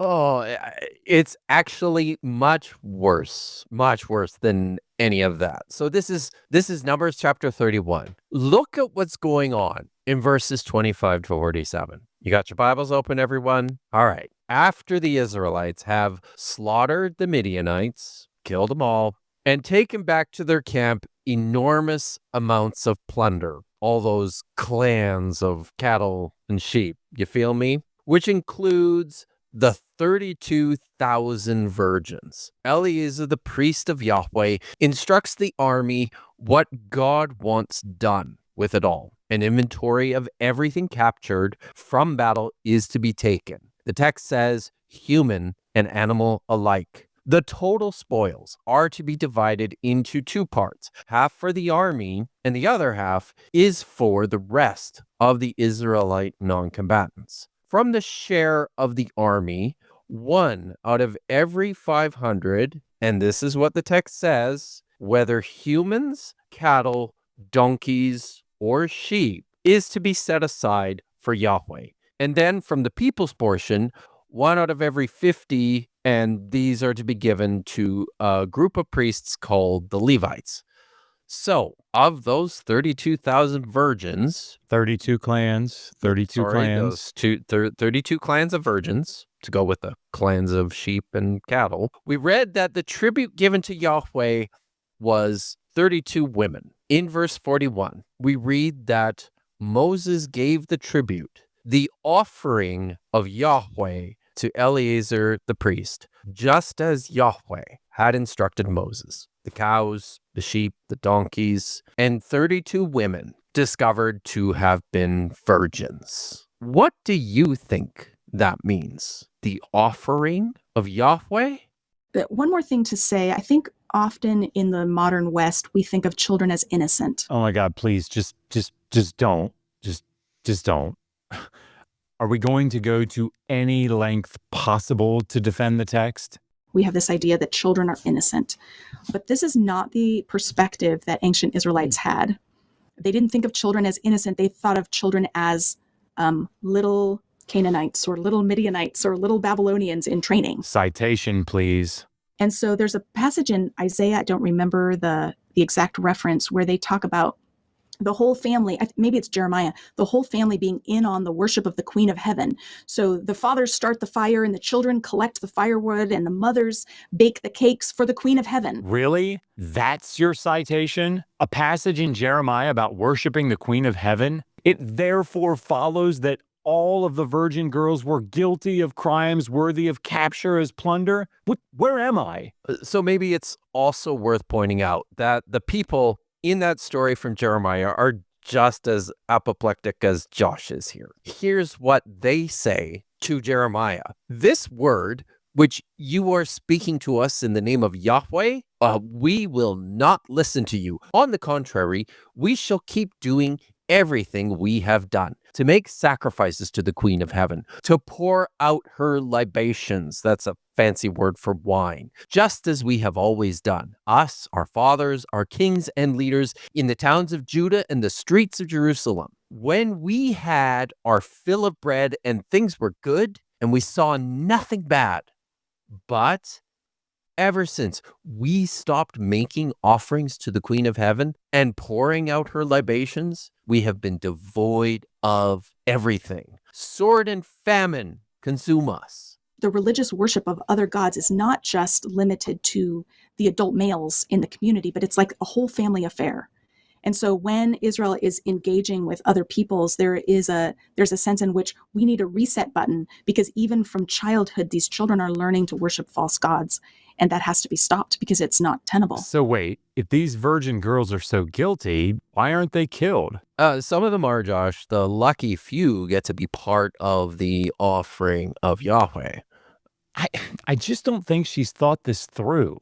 What's the argument here? It's just like she's throwing anything and everything out to see what sticks. That's apologetics for you. What sticks? I think behind a lot of this is You're right that we confuse the term slavery. When I was reading the Exodus 21 passage about selling your daughter in slavery, that still comes to my mind, even though I know the point that you're making. Again, because Sean is not a monster. He is rightly bothered by the contents of Exodus 21. Baby steps, Sean.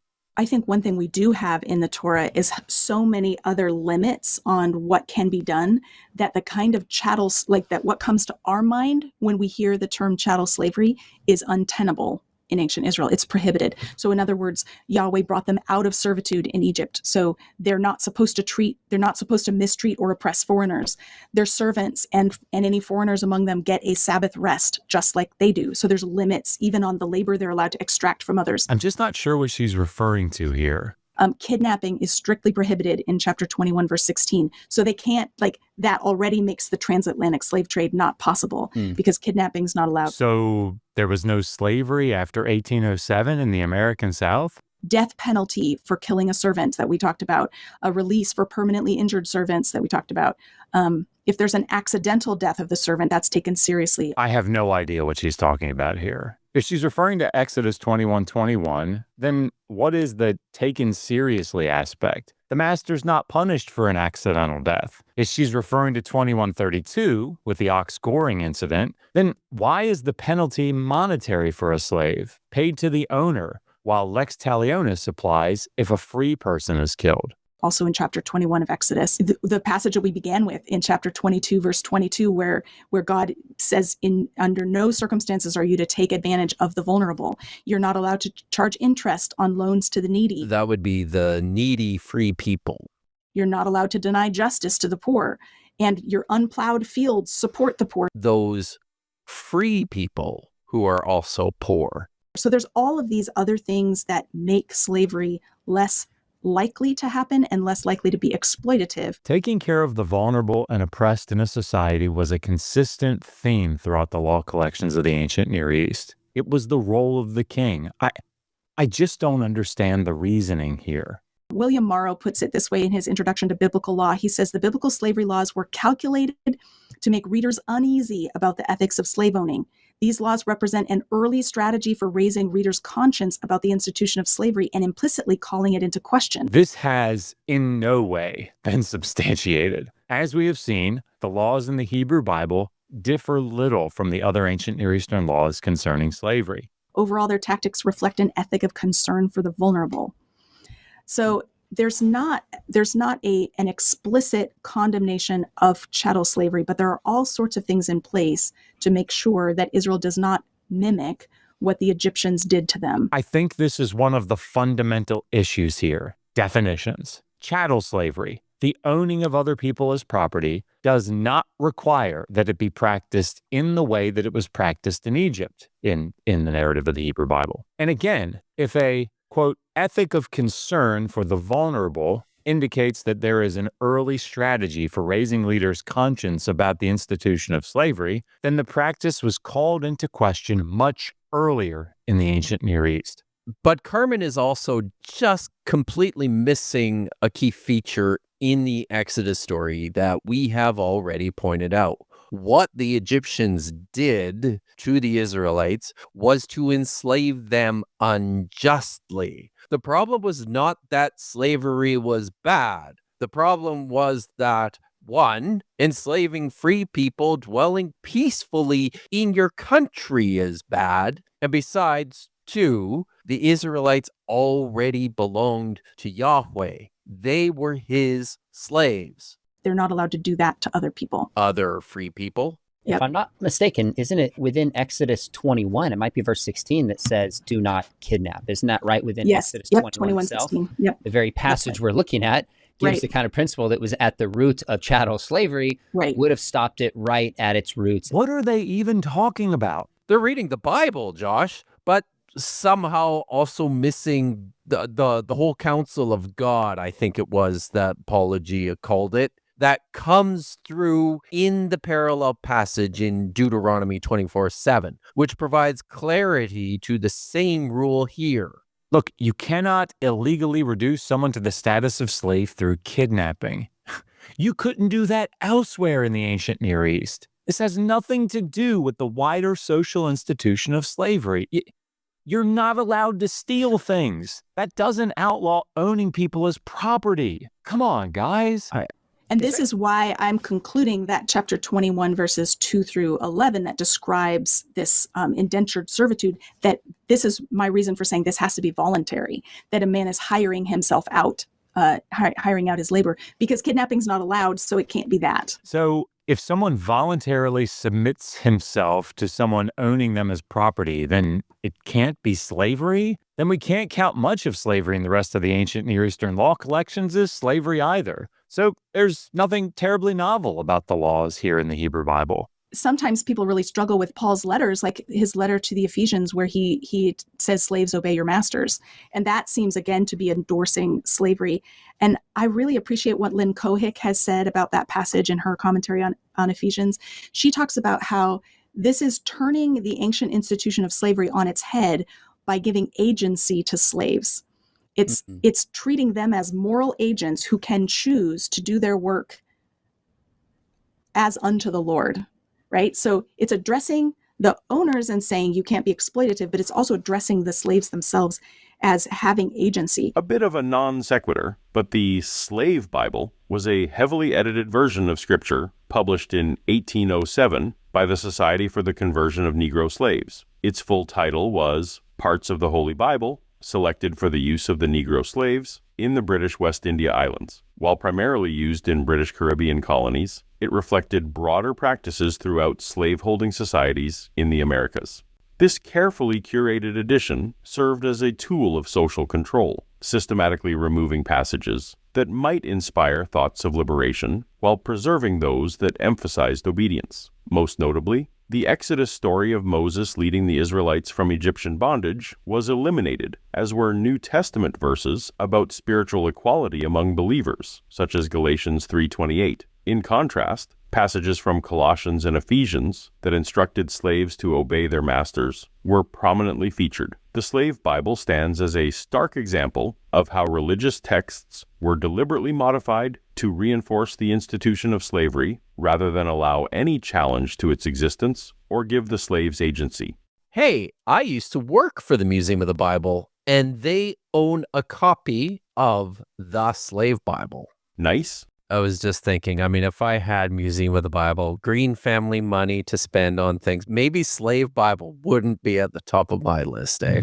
Probably not, no. Yeah. And here, as in the Old Testament, there's never an encouragement to obtain slaves, but rather addresses those who are already in that predicament, who already have slaves as part of their household. The slaves are being addressed. So I think that we can see all the way through the canon God's character, his concern for the vulnerable, and in the way that God regulates human institutions. Let me just quote the words of Jesus in his conversation with the disciples in Luke 17. But which of you, having a slave plowing or tending sheep, will say to him when he is coming from the field, come immediately and sit down and eat? Oh, wait, I think I know this one. I mean, it has to be everyone, right? Right? Surely this is what the great emancipator Jesus wants from everyone. No? Huh? But will he not say to him, prepare something for me to eat and properly clothe yourself and serve me until I have eaten and drunk. And afterward, then you will eat and drink. He does not thank the slave because he did the things that were commanded, does he? So you too, when you do all the things which are commanded you, say, we are unworthy slaves. We have done only that which we ought to have done. Do you think there's a redemptive movement not only regulating slavery, but moving towards its abolition over time? Like that is what God's ideal is, that doesn't really come to fruition until like Paul and Onesimus, and then after the time of Christ. What? Maybe I am not really well read in Christian history, but I'm pretty sure that the Apostle Paul didn't make a dent in the effort to abolish slavery anywhere. That didn't happen for well over another 1,000 years. I mean, I think Jennifer Glancy's observation seems appropriate here. She says, every generation of Christian in antiquity included slaveholders. The persistence of slaveholding as a practice among geographically scattered Christians over a period of centuries testifies to the enduring power of the institution of slavery in antiquity. With rare and limited exceptions, Christian authors expressed no opprobrium toward Christian slaveholders. Slaveholding was not considered a sin. In fact, she notes, quote, patristic authors objected to ownership of excessive numbers of slaves, not out of concern for the slaves, but out of concern for the owners. Owning slaves was associated with gluttony and dissipation. So not only regulating, do you believe in that redemptive ethic as well? Yeah. Esau McCulley says the Old Testament and later the New Testament create an imaginative world. And by imaginative, he means they cast a vision for a world in which slavery becomes more and more untenable. It does seem like it's moving in that direction. And yeah, I think God, the roots of that vision are embedded in the very beginning of the Old Testament when it says all human beings are the image of God. Honestly, the only thing I can think of in moments like this is God's forthrightness in giving commands like, don't worship other gods, don't murder, don't steal, don't kidnap. All things that people were doing. There was no redemptive ethic necessary here. God just gave a short blanket command. Don't do this shit. Why should we think that slavery was considered as egregious as these others? But God condescended to humanity, meeting them where they were in order to, over 2,000 years, move them toward abolition. And it's not just these types of commands. What about don't breed two kinds of your cattle? Don't sow two kinds of seed in your field. Don't wear a garment with two kinds of material mixed together. Certainly slavery, if God had thought it immoral, would rank at least as high as these laws. This all just seems like ad hoc reasoning. Thanks. Do you have any last, what book, if somebody goes, okay, I want to dive into this, is there a book that stands out to you, or is it really just a bunch of articles that you've brought together? There's obviously no better book on this subject than Josh's Did the Old Testament Endorse Slavery? It looks at biblical passages, ancient laws, and cultural practices in their ancient Near East context at a very approachable level to be the definitive guide for anyone interested in how the Hebrew Bible approaches slavery. Be sure to get the second edition, which has expanded to over 700 pages.